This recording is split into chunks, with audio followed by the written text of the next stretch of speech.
ఈ దగ్గు మందుల మీద వివాదం నడుస్తుంది. గతంలో కూడా ఆఫ్రికాలో పిల్లలు చనిపోయారు దగ్గు మందులతో. రీసెంట్గా తమిళనాడుకు సంబంధించిన కేసు మనం చూసాం. సో ఇలాంటి ఇన్సిడెంట్లు పదే పదే ఎందుకు జరుగుతున్నాయి? లోపం ఎక్కడ ఉంది? ఇది ఫస్ట్ టైం అవ్వలేదు. This been happening for the last so many years. Don't have to give the combination medications. That is one problem. కొంతమంది ఏం చేస్తారంటే డాక్టర్ దగ్గరికి వెళ్ళకుండా straight they go to the pharmacy, over the counter medication. అసలు దగ్గు మందు అవసరం ఉందా అనేది ఫస్ట్ క్వశ్చన్. ఆల్మోస్ట్ ఇయర్కు 5,000-6,000 మంది పిల్లలు మెయిన్లీ దగ్గుతూనే వస్తారు క్లినిక్కి. చాలామంది ఫ్యామిలీ సెంటర్స్ సార్ మీరు కాఫ్ సిరప్ రాలేదు వెళ్ళిపోతున్నప్పుడు.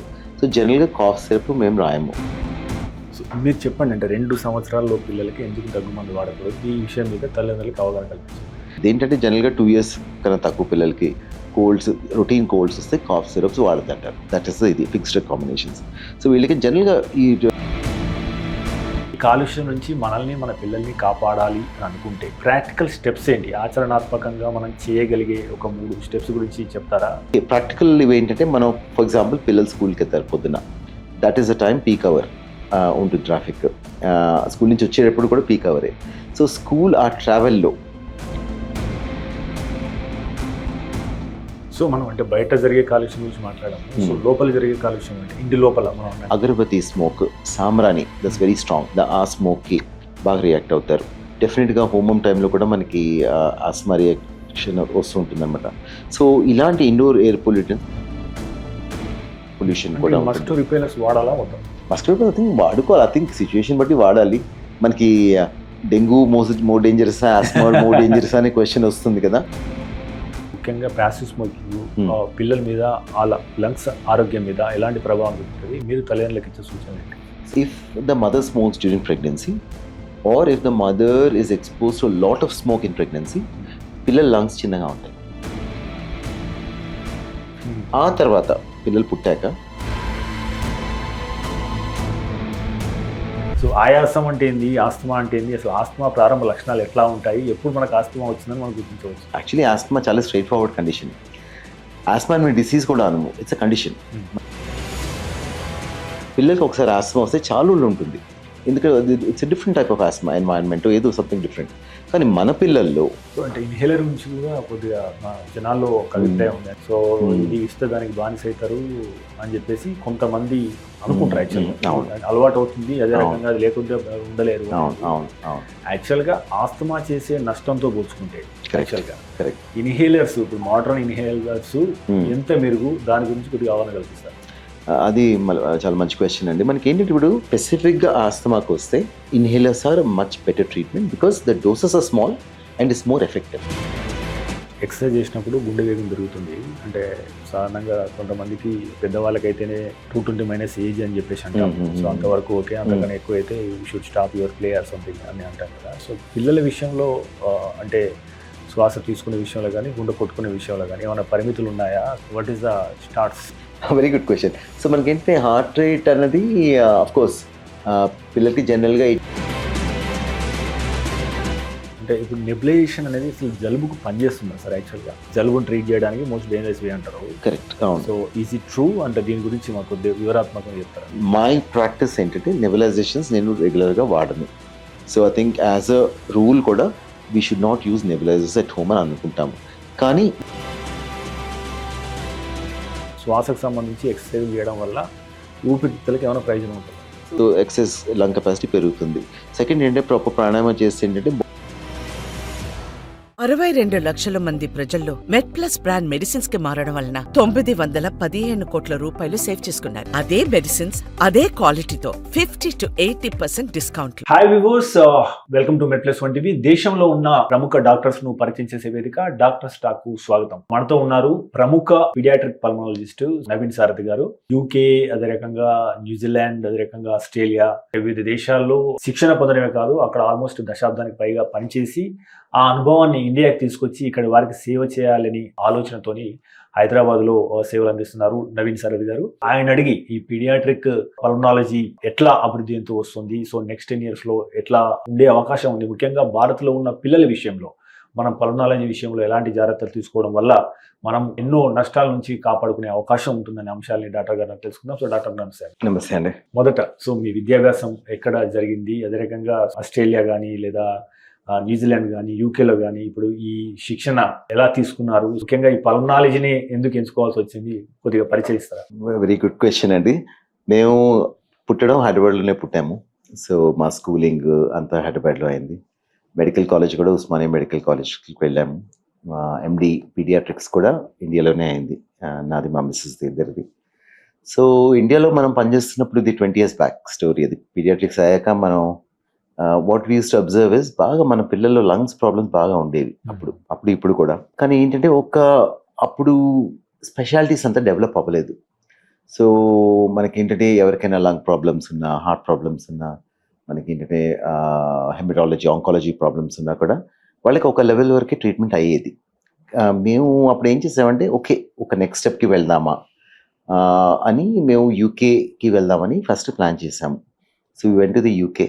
అక్కడి నుంచి అక్కడ పిల్లలకి చేసే ట్రీట్మెంట్ అప్పట్లో అండ్ ఆ స్పెషాలిటీస్ డెవలప్ అవ్వడం, అవి చూడడము, అది చూసాక అనిపించింది లేదు we need to specialise bit more అని. బికాస్ మనం అది కొంచెం మిస్ అయ్యేవాళ్ళం ఆ టైంలో. ఇప్పుడు కొంచెం చేంజ్ అయింది కానీ అది.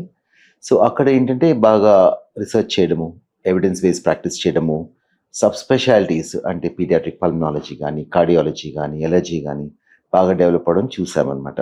సో అక్కడ కొంచెం స్ఫూర్తినిచ్చింది అండ్ వి థాట్ ఇంకొంచెం స్పెషలైజ్ చేద్దామని ప్లాన్ చేశాము. సో యూకేలో ట్రైన్ అవ్వడము, దెన్ ఆ తర్వాత రీసెర్చ్ కోసము ఐ వెంట్ టు ఆస్ట్రేలియా. అది చాలా టర్నింగ్ పాయింట్ అనమాట. ఆస్ట్రేలియాలో సిస్టిక్ ఫైబ్రోసిస్ అనే కండిషన్ ఉంటుంది అనమాట. దాంట్లో స్పెషల్గా రీసెర్చ్ చేశాను. అసలు చూద్దాం ఏంటి పల్మనాలజీ ఎలా ఉంటుంది ఏంటిని. మెడిసిన్ చేసినప్పుడు ఇంట్రెస్ట్ బాగా ఉండేది పల్మనాలజీ అని. బట్ అక్కడికి వెళ్ళాక అది చేంజ్ అయింది బాగా. అది బాగా కన్ఫర్మ్ అయింది ఫ్యూచర్లో ఇదే చేయాలని. సో ఆస్ట్రేలియాలో ఏంటంటే వాళ్ళు ఆ కేర్ తీసుకోవడం పిల్లలది, I think each individual aspect of pulmonary care, allergy care బాగా చేయడము అండ్ రీసెర్చ్ చేయడము అండ్ వాళ్ళ సిస్టమ్స్ చూసి చాలా ఇంప్రెస్ అయ్యాను. సో అలా ట్రైన్ అవుదామని రీసెర్చ్ ఫెలోషిప్ చేశాక డిసైడ్ అయ్యి అక్కడ కంటిన్యూ చేసి దెన్ బ్యాక్ టు ది యూకేకి వచ్చాము. అక్కడ I took up further training in the speciality. So total of 5 to 6 years training in paediatric pulmonology అయింది. చేసి దెన్ అప్పుడు న్యూజిలాండ్కి వెళ్ళాము. న్యూజిలాండ్కి వెళ్ళి అక్కడ as a consultant Starship hospital అని, వరల్డ్ ఫేమస్ హాస్పిటల్, అక్కడ 11 years పనిచేసాము. ఇప్పుడు ఇండియాకి వద్దామని ప్లాన్ ఉండేది. అది అల్టిమేట్లీ 2021లో రియలైజ్ అయింది. అక్కడ కొంచెం గుడ్ బై చెప్పి ఇండియాకి వచ్చి ఇప్పుడు రెయిన్బోలో ప్రాక్టీస్ స్టార్ట్ చేసాము. Just after Covid. Actually Covid తర్వాత ఏంటంటే మేము రాలేకపోయాం యాక్చువల్లీ. సో 2 years డిలే అయింది. సో కోవిడ్ అయ్యాక we came back to India to start practice. మీరు అన్నారు న్యూజిలాండ్ లో 11 సంవత్సరాలు పనిచేశారు. అక్కడ మీరు ఆక్లాండ్ లో. అవునండి, ఆక్లాండ్ లో. అవును. సో అక్కడ గాలి చాలా క్లియర్ గా ఉంటుంది, అసలు కాలుష్యం అనేది 0 ఉంటుంది. అవును. ఇక్కడ హైదరాబాద్ కానీ ఇక్కడ భారత్ లో ఉన్న నగరాల విషయాన్ని సో క్వైట్ డిఫరెంట్ గా ఉంటుంది. ఇది పిల్లల ఊపిరితిత్తుల మీద ఎలాంటి ప్రభావాన్ని చూపించింది? సో అక్కడ పిల్లల ఊపిరితిత్తులను స్కాన్ చేసినప్పుడు కానీ చూసినప్పుడు కానీ ఇక్కడ పిల్లల ఊపిరితిత్తుల విషయంలో కానీ ఎలాంటి తేడాలు ఈ కాలుష్యం వల్ల జరుగుతున్నాయి? మన ఇంకొంచెం రీసెర్చ్ కావాలి. బట్ మేము అబ్జర్వ్ చేసింది ఏంటంటే మన ఇండియాలో 2-3 ప్రాబ్లమ్స్ ఉన్నాయి compare to the western world. ఒకటి మనకి ఇన్ఫెక్షన్ రేట్స్ ఎక్కువ, ఒకటి పాపులేషన్ ఓవర్ క్రౌడింగ్ వల్ల. సెకండ్ ఏంటంటే మేము ట్రైన్ చేస్తున్నప్పుడు 20 years బ్యాక్ మన పిల్లలకి అంత ఆస్తమా లాగా ఎలర్జీ టైప్ ప్రాబ్లమ్స్ ఉండేవి కాదు. 20 years తర్వాత వచ్చి నేను రియలైజ్ చేసింది ఏంటంటే మన ఇండియాలో ఈ ఆస్తమా లెవెల్స్ అవన్నీ వెస్టర్న్ వరల్డ్ కన్నా ఎక్కువ ఉన్నాయని ఇప్పుడు తెలుస్తూ ఉంది. సో ఐ థింక్ ఇది directly related to the population growth ఒకటి, then other environmental factors such as possibly air pollution and possibly life style changes కూడా. సో డెఫినెట్గా మన పిల్లల్లో ఎలర్జీ ఆస్పెక్ట్లు, ఆస్మా రిలేటెడ్ ఆస్పెక్ట్లు అవి కొంచెం పెరిగినట్టే అనిపిస్తున్నాయి compare to places like New Zealand. అక్కడ ప్రాబ్లమ్స్ కూడా డిఫరెంట్గా ఉంటాయి. అక్కడ కొంచెం ఎలర్జీ అది ఎక్కువ ఉంటుంది. బట్ మనకి ఏంటంటే ఈ ఇన్ఫెక్షన్స్తో పాటు ఎలర్జీ, ఆస్మాలు కూడా ఎక్కువ అయ్యేసరికి the respiratory burden is very high. మనకి జెనెటిక్ ప్రాబ్లమ్స్ కూడా ఉంటాయి ఎక్కువ. బికాస్ మనకి ఏంటంటే ఇంటర్ కాస్ట్ మ్యారేజెస్ వీటి వల్ల ఏమవుతుందంటే కొంచెం the prevalence of genetic disease also is very high. In రెస్పిరేటరీలో కూడా జెనెటిక్ డిసీజ్ ఉంటాయి అనమాట. సో ఇవన్నీ కలిపి వచ్చేస్తే మనకి ఎన్వైరన్మెంటల్ ఫ్యాక్టర్స్, ఎలర్జీ ఫ్యాక్టర్స్, ఈ genetic diseases, respiratory disease burden చాలా ఎక్కువ అనిపిస్తూ ఉంది. ఈ 3-4 yearsలో నాకు అది రియలైజ్ అయింది. పిల్లల నుంచి వెళ్ళి మనం అంటే ఇప్పుడు ఈ ఆస్తమా కానీ లేదా ఉబ్బసం, ఆయాసం లాంటివి జరగకుండా ఉండాలంటే మనం ఎలాంటి ప్రివెంటివ్ స్టెప్స్ తీసుకోవచ్చు ఇన్ టర్మ్స్ ఆఫ్ వ్యాక్సిన్ రూపంలో కానీ, ఆహారం విషయంలో కానీ, అలవాట్ల విషయంలో కానీ ఏ జాగ్రత్తలు తీసుకుంటే మనము ఈ నష్టాల నుంచి మనం బయటపడే ప్రమాదం ఉంటుంది? సో మనం కండిషన్స్ అయితే చాలా ఉన్నాయి, బట్ మనం ఆస్తమా మీద ఫోకస్ చేద్దాం. ఆస్తమా ఏంటంటే మనకి ఎలర్జిక్ కండిషన్స్ జనరల్గా. ఇది ఈ ప్రివెంటేటివ్ ఆస్పెక్ట్స్ గురించి మాట్లాడితే అది మనం ప్రెగ్నెన్సీలోనే స్టార్ట్ అవుతుంది ఈ ప్రివెంటేటివ్ ఆస్పెక్ట్స్ అనేది. So how does the mother handle the pregnancy, what is the environment she's expose to, అంటే ఎన్వైరన్మెంట్ సరిగా ఉందా లేదా, ఎయిర్ పొల్యూషన్ ఎక్కువ ఉందా లేదా, తన ప్రెగ్నెన్సీలో చెకప్స్ అవుతున్నాయా లేదా, దెన్ తన న్యూట్రిషన్ ఎలా ఉంది. బికాస్ మదర్ న్యూట్రిషన్ మీద బేబీ న్యూట్రిషన్ డిపెండ్ అయి ఉంటుంది, బేబీ న్యూట్రిషన్ మీద బేబీ లంగ్ డెవలప్మెంట్ డిలే అవుతుంది. సో ప్రెగ్నెన్సీలోనే బేబీ లంగ్ డెవలప్మెంట్ స్టార్ట్ అవుతుంది. సో అక్కడ స్టార్ట్ అయిన ఇదనమాట. So first of all antenatal care బాగుండాలి. సెకండ్, డెలివరీ టైంలో ఏంటంటే మనకి బేబీ పుట్టిన వెంటనే సరైన సపోర్ట్స్ తీసుకోవడము, ఇన్ఫెక్షన్స్ ఉంటే ట్రీట్ చేయడము, ప్రిమచ్యూరిటీ ఉంటే సఫాక్టెంట్ అది కొంచెం బేబీని NICUలో సపోర్ట్ చేయడము. సో అవి చాలా ఇంపార్టెంట్ అనమాట. So the first few days of care is very important. ఆ తర్వాత మనకి first few years of life, first 5 years of life are very crucial చిల్డ్రన్కి. వాళ్ళు ఏ ఎన్వైరన్మెంట్లో పెరుగుతున్నారు, వాళ్ళ డయట్ ఎలా ఉంది, న్యూట్రిషన్ ఎలా ఉంది, వాళ్ళు ఏమైనా బ్రెస్ట్ ఫీడింగ్తో స్టార్ట్ అవుతుంది actually. So breast feeding is a direct protection against allergy to significant extent. అది వీలైనంత వరకు మదర్స్ బ్రెస్ట్ ఫీడ్ చేయాలి. అప్ టు ఇప్పుడు 2 years అని రికమెండేషన్ ఉంది. అట్లీస్ట్ ద ఫస్ట్ 1.5 years అయితే కంపల్సరీగా బ్రెస్ట్ ఫీడ్ చేయాలి. సో అది కూడా చాలా ఇంపార్టెంట్ మన న్యూట్రిషన్లో. And second, use of junk foods అవి. సో మనం షుగర్స్ తక్కువ వాడడము, ఇప్పుడు రికమెండేషన్ కూడా వచ్చింది, ICMR రికమెండేషన్స్, ఎక్కువ షుగర్ సాల్ట్ వాడొద్దని. సో అలాంటివి కరెక్ట్ ఫుడ్స్ పెట్టడము, వీటి వల్ల కూడా న్యూట్రిషన్ పెరుగుతుంది అండ్ ఇమ్యూనిటీ కూడా మనం సపోర్ట్ చేసుకోవచ్చు. Then vaccinations. ఈ వ్యాక్సినేషన్స్ అనేది చాలా ఇంపార్టెంట్ విషయం. మనకి ఓవరాల్ ఇండియాలో వ్యాక్సినేషన్ రేట్స్ జనరల్గా బాగానే ఉన్నాయి, బట్ ఏంటంటే మనం ఇంకా దాని మీద కొంచెం ఫోకస్ చేయాలి. మనకి గవర్నమెంట్లో కొన్ని వ్యాక్సిన్స్ ఇస్తున్నారు అండ్ ప్రైవేట్లో కొన్ని అడిషనల్ వ్యాక్సిన్స్ అవైలబుల్ ఉన్నాయి. సో మీ దీన్ని బట్టి you can take all the vaccinations as per the IAP vaccination schedule. మన గవర్నమెంట్ స్కెడ్యూల్ బట్టి వ్యాక్సిన్స్ తీసుకోవాలి. కావాలంటే మీరు అడిషనల్ వ్యాక్సిన్స్ తీసుకోవచ్చు. ఫర్ ఎగ్జాంపుల్ ఏంటంటే మనకి పిల్లలకి ఎవరికైనా అండర్లైన్ రెస్పిరేటరీ ప్రాబ్లమ్స్ ఉంటే కొంచెం ఎక్స్ట్రా వ్యాక్సిన్స్ చెప్తాం. ఫర్ ఎగ్జాంపుల్ ఇన్ఫ్లుయెన్జా వ్యాక్సిన్ అని, RSV వ్యాక్సినేషన్స్ అని అవి కొన్ని ఉంటాయి అనమాట. అవి కూడా కొంచెం అడిషనల్ ప్రొటెక్షన్ అవి ఇస్తాయి అనమాట. అంటే ఇప్పుడు గవర్నమెంట్ ఇచ్చే వ్యాక్సిన్ కాకుండా మీరు మీ అనుభవం నుంచి ఇవి ఖచ్చితంగా వేసుకుంటే బాగుంటుంది ఇఫ్ యూ కెన్ అఫోర్డ్ అనుకున్నప్పుడు ఏ vaccine? So government vaccine cover అయితే బాగానే ఉంది, బట్ ఎవరికైనా పిల్లలకి రెస్పిరేటరీ ప్రాబ్లమ్స్ ఉంటే ఇన్ఫ్లుయెన్జా వ్యాక్సిన్ అంటే ఫ్లూ వ్యాక్సిన్ అంటాం అనమాట, అది కంపల్సరీగా ఇస్తే బాగుంటుంది. సెకండ్ ఏంటంటే మన బేబీస్కి ఎవరికైనా హార్ట్ ప్రాబ్లమ్స్ ఉన్నా, లంగ్ ప్రాబ్లమ్స్ ఉన్నా కొన్ని RSV వ్యాక్సినేషన్స్ అని ఉంటాయి, అది ఆలోచించవచ్చు ఆ సిచ్యువేషన్ బట్టి. అందరికీ కాదు, కొంతమంది పిల్లలకి. థర్డ్, న్యూమోనియా వ్యాక్సిన్స్ ఉంటాయి. ఫర్ ఎగ్జాంపుల్ ఏంటంటే న్యూమోకాకల్ వ్యాక్సిన్స్ అని, అవి మాత్రం కంపల్సరీగా ఇవ్వాలి పిల్లలకి, బికాజ్ దట్స్ రియలీ ప్రొటెక్టివ్. అదొకటి. సో ఈ 3 వ్యాక్సిన్స్ గురించి ఆలోచించాలి. దెన్ కొన్ని చికెన్ పాక్స్ వ్యాక్సిన్స్ అని ఉంటాయి అనమాట. So chicken pox vaccines, chicken pox skin infection అయినా కొంతమందికి బాగా న్యూమోనియాస్ వస్తాయి అనమాట చికెన్ పాక్స్ వల్ల. సో చికెన్ పాక్స్ వ్యాక్సిన్ ఇవ్వడం వల్ల కొంచెం ఆ ప్రొటెక్షన్ ఉండొచ్చు. అది కంపల్సరీ వ్యాక్సిన్ కాదు, it's an optional vaccine. Okay. So అలాగా మనం ఆలోచించుకోవచ్చు. తల్లిదండ్రులు మా పిల్లలకి ఆయాసం ఉంది కానీ ఆస్తమా కాదు అంటారు, ఎందుకంటే ఆస్తమా అంటే అది పెద్ద భయంకరమైన రోగం. కరెక్ట్, అవును. సో అంటే అంత ట్యాబులాగా ఆస్తమాను చూస్తారు యాక్చువల్గా. ఆయాసం అంటే ఏంది, ఆస్తమా అంటే ఏంది, అసలు ఆస్తమా ప్రారంభ లక్షణాలు ఎట్లా ఉంటాయి, ఎప్పుడు మనకు ఆస్తమా వచ్చిందని మనం గుర్తించవచ్చు? అది చాలా మంచి క్వశ్చన్ అండి, ఎందుకంటే మనకి టాబూస్ అయితే ఉన్నాయి. ఎస్పెషలీ ఆస్తమా అంటే, యాక్చువల్లీ ఆస్తమా చాలా స్ట్రైట్ ఫార్వర్డ్ కండిషన్. ఆస్తమా అనే డిసీజ్ కూడా అనము, ఇట్స్ అ కండిషన్. మనకి ఏంటంటే లంగ్స్ ఏదో దీనికి రియాక్ట్ అవుతున్నాయి, సిమ్టమ్స్ వస్తున్నాయి, దాన్ని ఆస్తమా అంటాము. సో జనరల్గా ఆస్తమా ఎర్లీ సిమ్టమ్స్ ఏంటంటే కాఫ్ ఒకటి మళ్ళీ మళ్ళీ రావడము, వీజింగ్ అంటాము, పిల్లలు పిల్లికూతలు రావడము, ఆయాసపడ్డము అండ్ రెగ్యులర్ ఎక్సర్సైజ్ చేయలేకపోవడము. సో ఇవన్నీ కామన్ లక్షణాలు. పెద్ద పిల్లలు ఏంటంటే కొంచెం పరిగెట్టినా, ఎక్సర్సైజ్ చేసినా చేయలేకపోవడము, దగ్గు రావడము, ఉబ్బసం, ఆయాసం రావడం, ఇవన్నీ ఉంటాయి అనమాట. సో ఈ కాంబినేషన్ ఆఫ్ సిమ్టమ్స్ అనమాట. ఇవి పిల్లలు ఉంటే మనం ఓకే డాక్టర్తో చెక్ చేయించుకొని ఇది ఆస్తమానా కాదా చూసుకోవాలి. సో డిఫరెన్షియేషన్ ఎక్కడ ఉంటుందంటే మనకి ఆస్తమా అంటే ఇట్స్ క్రానిక్ కండిషన్, అంటే రికరెంట్గా అవుతూ ఉంటుంది. ఏదో ఫస్ట్ ఎపిసోడ్లో కొంచెం కాఫ్ వచ్చి వీజింగ్ వస్తే దాన్ని ఆస్తమా అనుకోక్కర్లేదు. మనకి ఒక వైరల్ ఇన్ఫెక్షన్ వచ్చినా కూడా దగ్గు, ఆయాసము, వీజింగ్ రావచ్చు.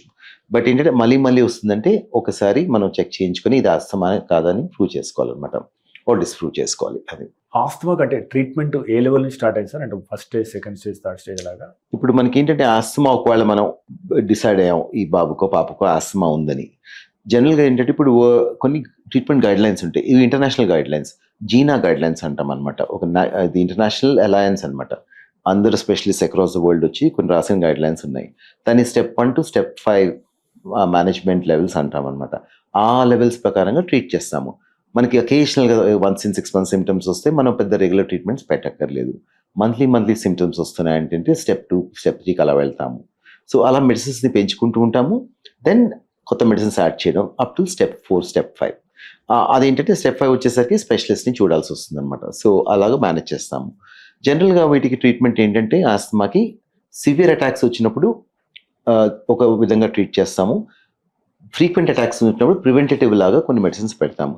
వీటిల్లో ఏంటంటే మోస్ట్ ఇంపార్టెంట్ మనకి ఇన్హేలర్ మెడికేషన్స్ ఒకటి, సెకండ్ ఏంటంటే నెబులైజేషన్స్. సో ఈ 2 medicines along with some medicines వాడతాం అనమాట.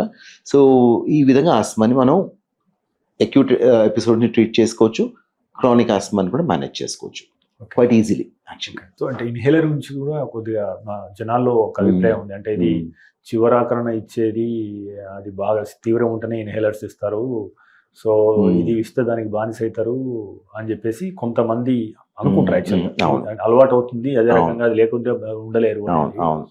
యాక్చువల్గా ఆస్తమా చేసే నష్టంతో పోల్చుకుంటే యాక్చువల్గా ఇన్హేలర్స్, ఇప్పుడు మోడర్న్ ఇన్హేలర్స్ ఎంత మెరుగు, దాని గురించి కొద్దిగా అవగాహన కల్పిస్తారా? అది చాలా మంచి క్వశ్చన్ అండి. మనకి ఏంటంటే ఇప్పుడు ఆస్తమాకి gold standard of treatment is inhalers ప్రపంచం అంతా. అది మాత్రం ఫస్ట్ మనం అర్థం చేసుకోవాలి. ఇది బాగా రీసెర్చ్ చేసి సైడ్ ఎఫెక్ట్ ప్రొఫైల్స్ చూసి చేసిన రికమెండేషన్ ఇది. సో ఈ జీనా గైడ్ లైన్స్ వాటిల్లో కూడా inhalers are the first line of treatment. Inhalers ఏంటంటే మనకి అతి తక్కువ మోతాదులో మైక్రోగ్రామ్ డోసెస్లో డైరెక్ట్ లంగ్స్కి ఇచ్చే మెడిసిన్ త్రూ అ స్పేసర్ అనమాట. సో వాళ్ళు ఇన్హేల్ చేస్తారు, లంగ్స్లోకి వెళ్తాయి, అక్కడే పనిచేయాలి కదా. సో లంగ్స్లో పనిచేస్తాయి and effect is perfect. Systemic absorption అంటే ఇదే మెడిసిన్స్ మన బ్లడ్లోకి వెళ్ళి వేరే ఆర్గన్స్కి వెళ్తే సైడ్ ఎఫెక్ట్స్ వస్తాయి.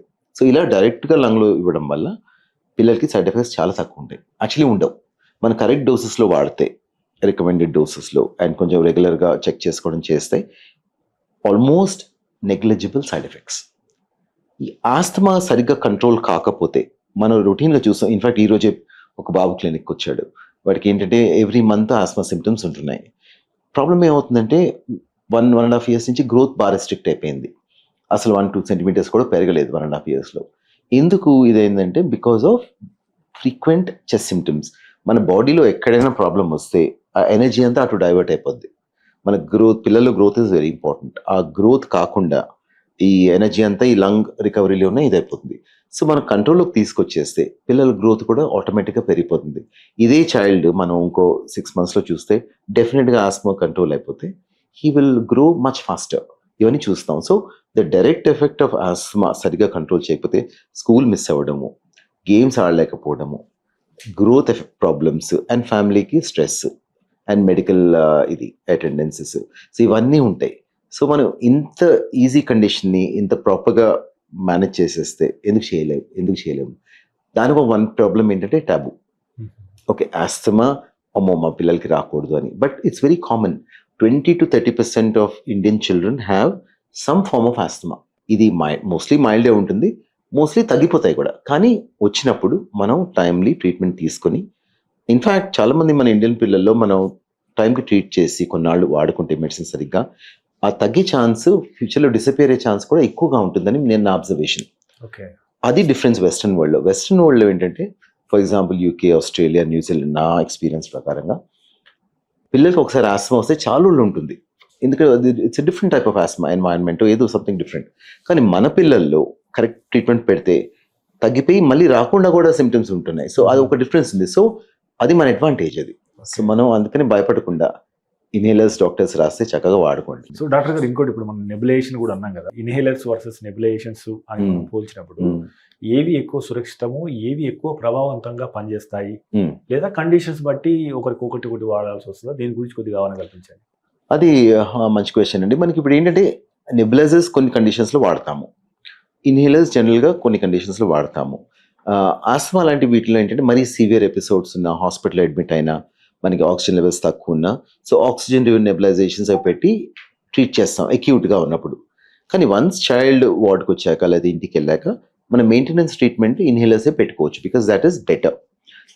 ఈ నెబులైజేషన్స్ అంటే ఆస్మా మెడికేషన్స్ కాదు, ఇంకా అదర్ మెడికేషన్స్ కూడా ఉంటాయన్నమాట. ఆస్మాకి సంబంధం లేని కండిషన్స్ కూడా ఉంటాయి, వాటిలో కూడా నెబులైజేషన్స్ ప్రిఫర్ చేస్తాము. బట్ స్పెసిఫిక్గా ఆస్తమాకు వస్తే inhalers are much better treatment, because the doses are small and it's more effective. Side effects కూడా తక్కువ ఇన్హేలర్స్ వల్ల. సో డాక్టర్ గారు, అంటే ఇప్పుడు ఆస్మా ఉన్న వాళ్ళకి ఇంకొంతమంది అనేది ఏంటంటే పిల్లల్ని ఆటలకు దూరంగా ఉంచాలి, పరిగెత్తనియొద్దు అంటారు. Actually what is fact? Actually fact ఏంటంటే ఆస్మా ఉన్న పిల్లలు బాగా సివియర్గా ఉంటే వాళ్ళు ఆడలేరు, అది ప్రాబ్లం. వాళ్ళు రెస్ట్రిక్ట్ అయిపోతారు. మనం క్వాయిట్గానే వాళ్ళ పిల్లలు తెలిసిపోద్ది అనమాట, వీళ్ళు మెట్లెక్కలేరు, వీళ్ళు ఎక్సర్సైజ్ చేయలేరు. కానీ ఏంటంటే అది మనం పట్టుకోవాలి. అది మిస్ అయిందంటే వాళ్ళు మళ్ళీ పెద్దవుతున్న కొద్దీ they will not be able to exercise. మా రికమెండేషన్ ఏంటంటే ఆస్మా సిమ్టమ్స్ ఉంటే గట్టిగా ట్రీట్ చేసి we prefer them to exercise. Exercise చేస్తే లంగ్ కెపాసిటీ పెరుగుతుంది, హార్ట్ హెల్త్ ఇంప్రూవ్ అవుతుంది. సో వీటి వల్ల ఏమవుతుందంటే actually it's a beneficial effect. So వాళ్ళు ట్రీట్ చేస్తూ we ask them to step up their exercise, because మన ఫస్ట్ వచ్చినప్పుడు వాళ్ళని చేయలేరు, స్లోగా ఇంప్రూవ్ అవుతారు. సో గ్రేడెడ్ ఎక్సర్సైజ్ అని చెప్తామన్నమాట. సో గ్రేడెడ్గా ఎక్సర్సైజ్ మనం ఇంప్రూవ్ చేసుకుంటూ వెళ్తే వాళ్ళ లంగ్ కెపాసిటీ పెరుగుతుంది, రాను రాను వాళ్ళు ఇంప్రూవ్ అయిపోయి almost like they like normal children. They should play. So we advise good exercise in children with asthma. విలువైన విశ్వసనీయమైన ఆరోగ్య సమాచారాన్ని అందించడానికి మనం మెడ్ప్లస్ 1 టీవీని ఏర్పాటు చేశాం. అనతి కాలంలోనే మనం 3 లక్షలకు పైగా సబ్స్క్రైబర్లు, అదే రకంగా 7 కోట్ల వ్యూస్ను సాధించుకున్నాం. మీ సహకారానికి ప్రత్యేక ధన్యవాదాలు. అయితే మన ఛానల్ చూస్తున్న వారిలో ఇప్పటికీ 94% పైగా మంది సబ్స్క్రైబ్ చేసుకోకుండానే చూస్తున్నారు. మీకు తెలుసు, మనం దేశంలో ఉన్న టాప్ డాక్టర్ను ఇంటర్వ్యూ చేస్తూ వస్తున్నాం. అదేవిధంగా అమెరికాలో ఉన్న టాప్ డాక్టర్స్ని ఎంతో మందిని ఇంటర్వ్యూ చేయడం ద్వారా మనం తెలుగులో ఎంతో విశ్వసనీయమైన ఆరోగ్య సమాచారాన్ని ఇస్తూ వస్తున్నాం. సో ఇలాంటి ఇంటర్వ్యూలు మరిన్ని చేయడానికి మాకు అవకాశం ఇవ్వడానికి మీరు ఛానల్ని సబ్స్క్రైబ్ చేసుకోండి. అదే రకంగా ఈ ఛానల్ని సబ్స్క్రైబ్ చేసుకోవడం ద్వారా ఈ విలువైన సమాచారం ఏదైతే తెలుగులో ఉందో ఇది 10 మందికి చేరి వారికి కూడా ఉపయోగపడే అవకాశం ఉంటుంది. So please subscribe and watch MedPlus 1 TV. So anyway sir, ఇప్పుడు మనం we have to stay in Hyderabad or Delhi లాంటి సిటీలో నివసించాలి. సో కాలుష్యం మనం దాని నుంచి ఖచ్చితంగా ట్రాఫిక్ లో ప్రయాణం చేయాలి. సో అంటే ఈ నేపథ్యంలో అంటే ఈ కాలుష్యం నుంచి మనల్ని మన పిల్లల్ని కాపాడాలి అని అనుకుంటే ప్రాక్టికల్ స్టెప్స్ ఏంటి, ఆచరణాత్మకంగా మనం చేయగలిగే ఒక 3 స్టెప్స్ గురించి చెప్తారా? వెరీ ట్రికీ క్వశ్చన్ అండి. ఎందుకంటే పొల్యూషన్ ఏంటంటే మనకి కొన్ని స్టేట్స్లో కొంచెం బెటర్గా ఉంది. మన సదర్న్ స్టేట్స్లో కొంచెం తక్కువ compare to the northern states, but it's everywhere. మన ఎయిర్ క్వాలిటీ ఇండెక్స్ అవన్నీ చూస్తే, డిఫరెంట్ పారామీటర్స్ చూస్తే మనం డెఫినెట్గా వెస్టర్న్ కంట్రీస్తో కొంచెం తక్కువ లెవెల్లో ఉన్నాము, and that will have an impact on the health. మనం ఏమి చేయగలం, these are the key questions అనమాట. ఓకే, ప్రాక్టికల్ ఇవి ఏంటంటే మనం ఫర్ ఎగ్జాంపుల్ పిల్లలు స్కూల్కి వెళ్తారు పొద్దున, that is the time peak hour ఉంటుంది ట్రాఫిక్. స్కూల్ నుంచి వచ్చేటప్పుడు కూడా పీక్ అవరే. సో స్కూల్ ఆ ట్రావెల్లో ఒకటేం చెప్తామంటే మరీ లాంగ్ డిస్టెన్సెస్ పెట్టుకోకండి వీలైనంత వరకు. ఇప్పుడు ఏంటంటే కొంతమంది ఏసీ బస్సెస్లో వెళ్తారు, ఓకే కొంతవరకు ప్రొటెక్షన్ ఉంటుంది. ఏసీ బస్సెస్ లేనప్పుడు కొంతమంది పిల్లలు బస్సెస్లో, ఆటోస్లో కూడా వెళ్తారు, బట్ దాట్స్ ఓకే. అలా సిచ్యువేషన్ ఉన్నప్పుడు పిల్లలకి ఏమైనా రెస్పిరేటరీ ప్రాబ్లమ్స్ అంటే మాస్క్లు వేసుకోవచ్చు, అదొక వెరీ సింపుల్ థింగ్. అండ్ పిల్లల్ని ట్రైన్ చేయడము, ఓకే డస్టీగా ఉన్నప్పుడు cover your faces with kerchief, something like that. కొంచెం స్మోక్ ఎక్కువ ఉన్నప్పుడు, బస్సు ట్రాఫిక్లో అయిపోయింది, ఆ స్మోక్ వస్తూ ఉంటుంది, కార్ అయిపోయింది, స్మోక్ వస్తూ ఉంటుంది కార్లో, సో విండోస్ పైక్ చేయడము, ఏసీ ఆన్ చేయడము, ఒక స్కార్ఫ్ లాగా పెట్టుకోవడము, వీళ్ళైతే మాస్క్ వేసుకోవడం, ఇవేమో మన సింపుల్ టెక్నిక్స్. సెకండ్ ఏంటంటే వీళ్ళు స్కూల్కి వెళ్తారు, స్కూల్లో ఎక్స్పోజర్ అది వీళ్ళకి ఏంటంటే మనం జనరల్గా స్కూల్ ఎన్వైరన్మెంట్స్ ఏంటంటే పెద్ద స్కూల్స్ అయితే కొంచెం అవే ఫ్రమ్ మెయిన్ రోడ్స్ ఉంటాయి, సో కొంచెం కాలుష్యం కొంచెం తక్కువ ఉంటుంది ఆ ఏరియాస్లో. బట్ ఎనీవే మెయిన్ రోడ్స్ మీద ఉన్న స్కూల్స్లో అయితే మాస్క్లు వేసుకోవడం better, I feel that. Then second ఏంటంటే స్కూల్లో ఎవరైనా సిక్ అయితే కొంచెం కేర్ఫుల్గా, ఇప్పుడు సిస్టమ్స్ ఉండాలి ప్లేస్లో, ఎవరికైనా బాగా కోల్డ్ ఉంటే వాళ్ళు స్కూల్కి రాకపోవడం 2-3 days, టీచర్స్ కొంచెం గుర్తుంచి అది గుర్తుపట్టి పేరెంట్స్కి ఇన్ఫార్మ్ చేయడము, so that those sick children stay at home for few days. ఆ ఇన్ఫెక్షన్స్ పీరియడ్ ఉంటుంది కదా, ఆ టైంలో ఇంట్లో ఉంటే బెటర్, అదొకటి. దెన్ వ్యాక్సినేషన్స్ ఇవన్నీ. But more importantly what I feel is, మనం చేసేవని చేస్తాం, బట్ ఏంటంటే ఫిజికల్ హెల్త్, ఎక్సర్సైజ్, న్యూట్రిషన్, ఇవి బాగా ప్రొటెక్ట్ చేస్తాయి. I feel that's what it is. So వీటిని మనం ప్రమోట్ చేసుకుంటూ రావాలి, ఓకే అదొకటి.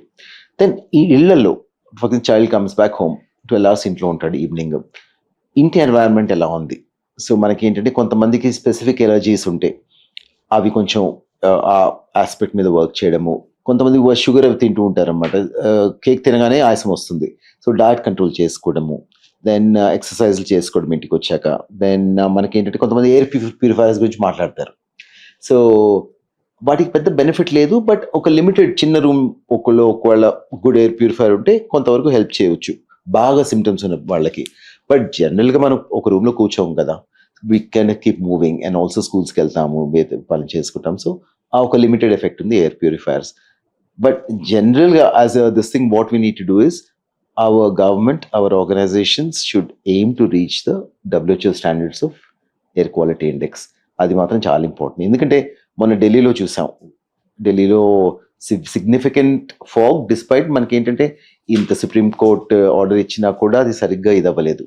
సో మనకి ఏంటంటే ఈ క్రాకర్స్ బర్స్ట్ చేయడం అంత ఇంపార్టెంటా, లేకపోతే లిమిటెడ్గా కొన్ని అవర్స్ చేయడము, ఇది ఒక ఇండివిజువల్ లెవెల్లో, ఒక కమ్యూనిటీ లెవెల్లో, ఒక నేషనల్ లెవెల్లో కూడా డిబేట్ అవ్వాలి. బికాస్ ఇలా అయితే ఏంటంటే మన పిల్లల లైఫ్ స్పాన్ తగ్గే ఛాన్స్ కూడా ఉంటుంది.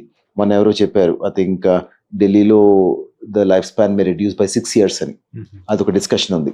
మనకు కరెక్ట్గా తెలీదు, బట్ మనకి ఏంటంటే ఇప్పుడు ఆ లెవెల్లో మనం as a regulation, as at national level steps తీసుకోవాలి. సో మనం అంటే బయట జరిగే కాలుష్యం గురించి మాట్లాడము, సో లోపల జరిగే కాలుష్యం అంటే ఇంటి లోపల మనం ఇండోర్ ఎయిర్ పొల్యూషన్. ఇండోర్ అంటే ఇప్పుడు మనం కొంతమంది అగరబత్తులు, సాంబ్రాని, లేదా మస్కిటో కాయిల్స్, మస్కిటో రిపేలర్స్, ఇవి ఎట్లా ప్రభావం చూపుతాయి, ముఖ్యంగా ఆస్తమా ఉన్న వాళ్ళు కానీ మిగతా వాళ్ళు కానీ ఎలాంటి జాగ్రత్తలు తీసుకోవాలి? అది చాలా ఇంపార్టెంట్ క్వశ్చన్ అండి. ఎందుకంటే మనకి ఇప్పుడు ఆస్తమా ఉన్న పిల్లలకి వాళ్ళు ఈజీగా రియాక్ట్ అయిపోతారు. అందరూ అన్నిటి కవరు, బట్ చాలా మంది ఏంటంటే వాళ్ళు అగరబత్తి స్మోక్, సాంబ్రాని, దట్స్ వెరీ స్ట్రాంగ్, ఆ స్మోక్కి బాగా రియాక్ట్ అవుతారు. కొంతమంది ఇళ్ళలో హోమాలు వేస్తారు ఎక్కువ వెంటిలేషన్ లేకుండా. డెఫినెట్గా హోమం టైంలో కూడా మనకి ఆస్మా రియాక్షన్ వస్తూ ఉంటుంది అనమాట. సో ఇలాంటి ఇండోర్ ఎయిర్ పొల్యూటెంట్స్ తగ్గించుకోవాలి. Strong cents, perfumes and strong cleaning agents, వీటికి కూడా రియాక్ట్ అయిపోతారు పిల్లలు అనమాట. సో అది అందరికీ ఒకేలాగా ఉండదు. కొంతమంది పిల్లలు అది ఉంటే మాత్రం అవి ప్రివెంట్ చేసుకోవడం చాలా ఇంపార్టెంట్. అది that has to be followed. దాని తర్వాత ఫుడ్ ప్రోడక్ట్స్, హై షుగరీ ఇవి, సో అవి కూడా పిల్లలు రియాక్ట్ అవుతూ ఉంటారు అనమాట.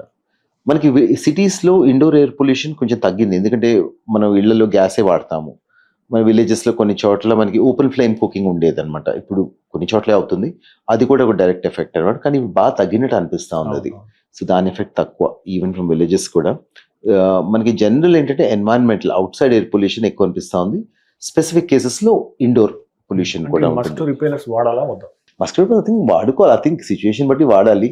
మనకి dengue more dangerous, asthma more dangerous అనే క్వశ్చన్ వస్తుంది కదా. So I think in that situation బాగా మస్కిటోస్ ఉంటే సీజన్లో ఐ థింక్ వాడుకోవచ్చు, బట్ కొన్ని డిస్టెన్స్లో పెట్టుకోవడం. కొంతమంది పిల్లలకి ఏంటంటే డిఫరెంట్ టైప్స్ ఆఫ్ రిపెలెంట్స్ కూడా ఉంటాయి. మనకి ఏంటంటే ఇప్పుడు ఆ స్మోక్ ఫిల్ రిపెలెంట్స్ ఉంటాయి, స్మోక్ లెస్ రిపెలెంట్స్ కూడా ఉంటాయి కదా, ఈ ఆల్ అవుట్ అలాంటివి. సో మేబీ ఆ చైల్డ్ దీన్ని బట్టి మనం అది వాడుకోవచ్చు, పర్లేదు. సో రీసెంట్ గా ఒక ఇంట్రెస్టింగ్ స్టడీ జరిగింది సార్. అంటే ఇప్పుడు మార్నింగ్ పిల్లలు లేచినప్పటి నుంచి 45 minutes లో స్కూల్ తోస్తున్నారు. So there is no enough time, దాంతో వాళ్ళకి కాన్స్టిపేషన్ వస్తుందని చెప్పేసి ఒక స్టడీ వచ్చింది. సో వాళ్ళు వచ్చిన తర్వాత కూడా ట్యూషన్లు, ఈ సెడెంటరీ లైఫ్ స్టైల్ పెరిగిపోయింది, కాంక్రీట్ జంగల్స్ అయిపోయినాయి, స్కూల్లో కూడా ఎనఫ్ గ్రౌండ్స్ లేవు చాలా స్కూల్స్. సో ఈ నేపథ్యంలో అంటే లంగ్స్ కెపాసిటీ పెంచుకోవాలి అంటే పిల్లలను ఎలాంటి ఎక్సర్సైజులు ఎంతసేపు చేయించాలి? సో ప్రాక్టికల్ మెథడ్స్ ఏంటి, ఎప్పుడు చేయిస్తే బాగుంటుంది, ఎలా చేయించాలి అంటే పరిగెత్తడమా, రన్నింగ్, సైక్లింగ్, స్విమ్మింగ్, ఏం చేస్తే బాగుంటుంది, మంచి ఎఫెక్ట్ తక్కువ టైంలో? సో ఇప్పుడు WHO రికమెండేషన్ బట్టి ఇది వెరీ క్లియర్ కట్ రికమెండేషన్. పిల్లలకి minimum 180 minutes of moderate to vigorous activity per week. అంటే రఫ్గా మనం 30 minutes పర్ డే పిల్లలు చేయాలి. యాక్చువల్లీ 45 minutes, అడల్ట్స్కి 30 minutes. సో విగరస్ యాక్టివిటీ ఏంటంటే బాగా రన్ చేయడము, or very fast walking, or racket sports, or gymnastics. ఆ లెవెల్ ఆఫ్ ఎక్సర్సైజ్ని మోడరేట్ టు హై ఇంటెన్సిటీ అంటాం అనమాట. అట్లీస్ట్ 45 minutes పర్ డే చేయాలని రికమెండేషన్ ఉంది. సో దీన్ని మనం ఎలా అచీవ్ చేయగలం? మీరు అన్నట్టు కాంక్రీట్ జంగల్స్, లిమిటెడ్ ప్లే ఏరియాస్లో ఎలా చేయగలము? సో పేరెంట్స్ ఏం చేయాలంటే should play an active role in this, and schools కూడా. మనకి ఏంటంటే ఇప్పుడు ఈ రెగ్యులేషన్స్ ప్రకారం ఒక వెస్ట్రన్ వరల్డ్లో minimum 1 to 2 hours physical activity చేస్తారు పిల్లలు, and that is by law. So ఆ లెవెల్ పై లెవెల్ నుంచి వస్తుంది అది.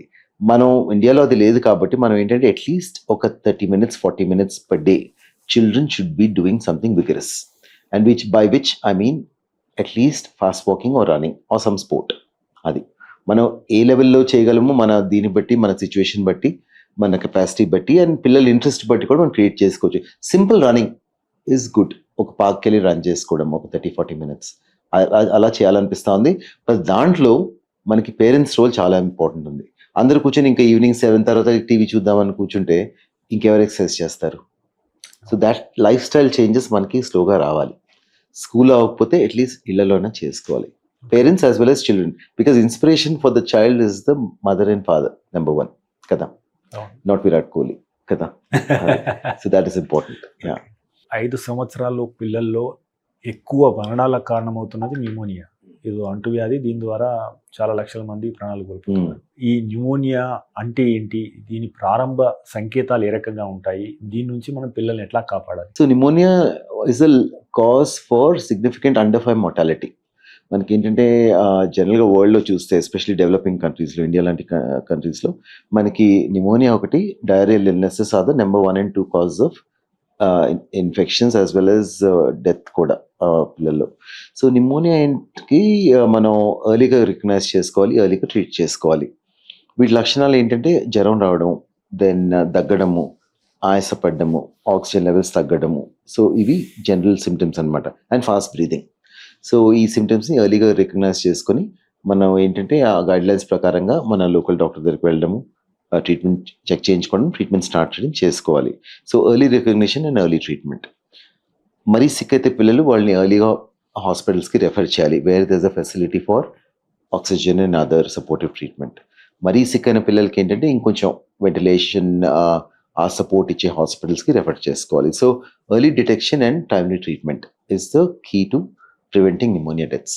అంటే నిమోనియా వస్తే అంటే చికిత్సా విధానాలు ఏ రకంగా ఉంటాయి? ప్రస్తుతం అందుబాటులో ఉన్న ఆధునిక చికిత్సా విధానాలు. ఇప్పుడు నిమోనియా జనరల్గా most pneumonias are the viral or bacterial pneumonias. The commonest cause is possibly viral pneumonias. For example, ఈ సీజన్ మనకి ఇన్ఫ్లుయెన్జా నిమోనియా. ఆ నిమోనియా వస్తే ఏంటంటే మన ఇళ్లలోనే ఒక 6-7 పీపుల్కి వచ్చినా కూడా ఒకరికి మైల్డ్గా ఉంటుంది, ఇద్దరికి సివియర్గా ఉంటుంది, మిగతా వాళ్ళకి మోడరేట్ సిమ్టమ్స్ ఉంటాయి. సో అది చైల్డ్ బట్టి ఉంటుంది అనమాట.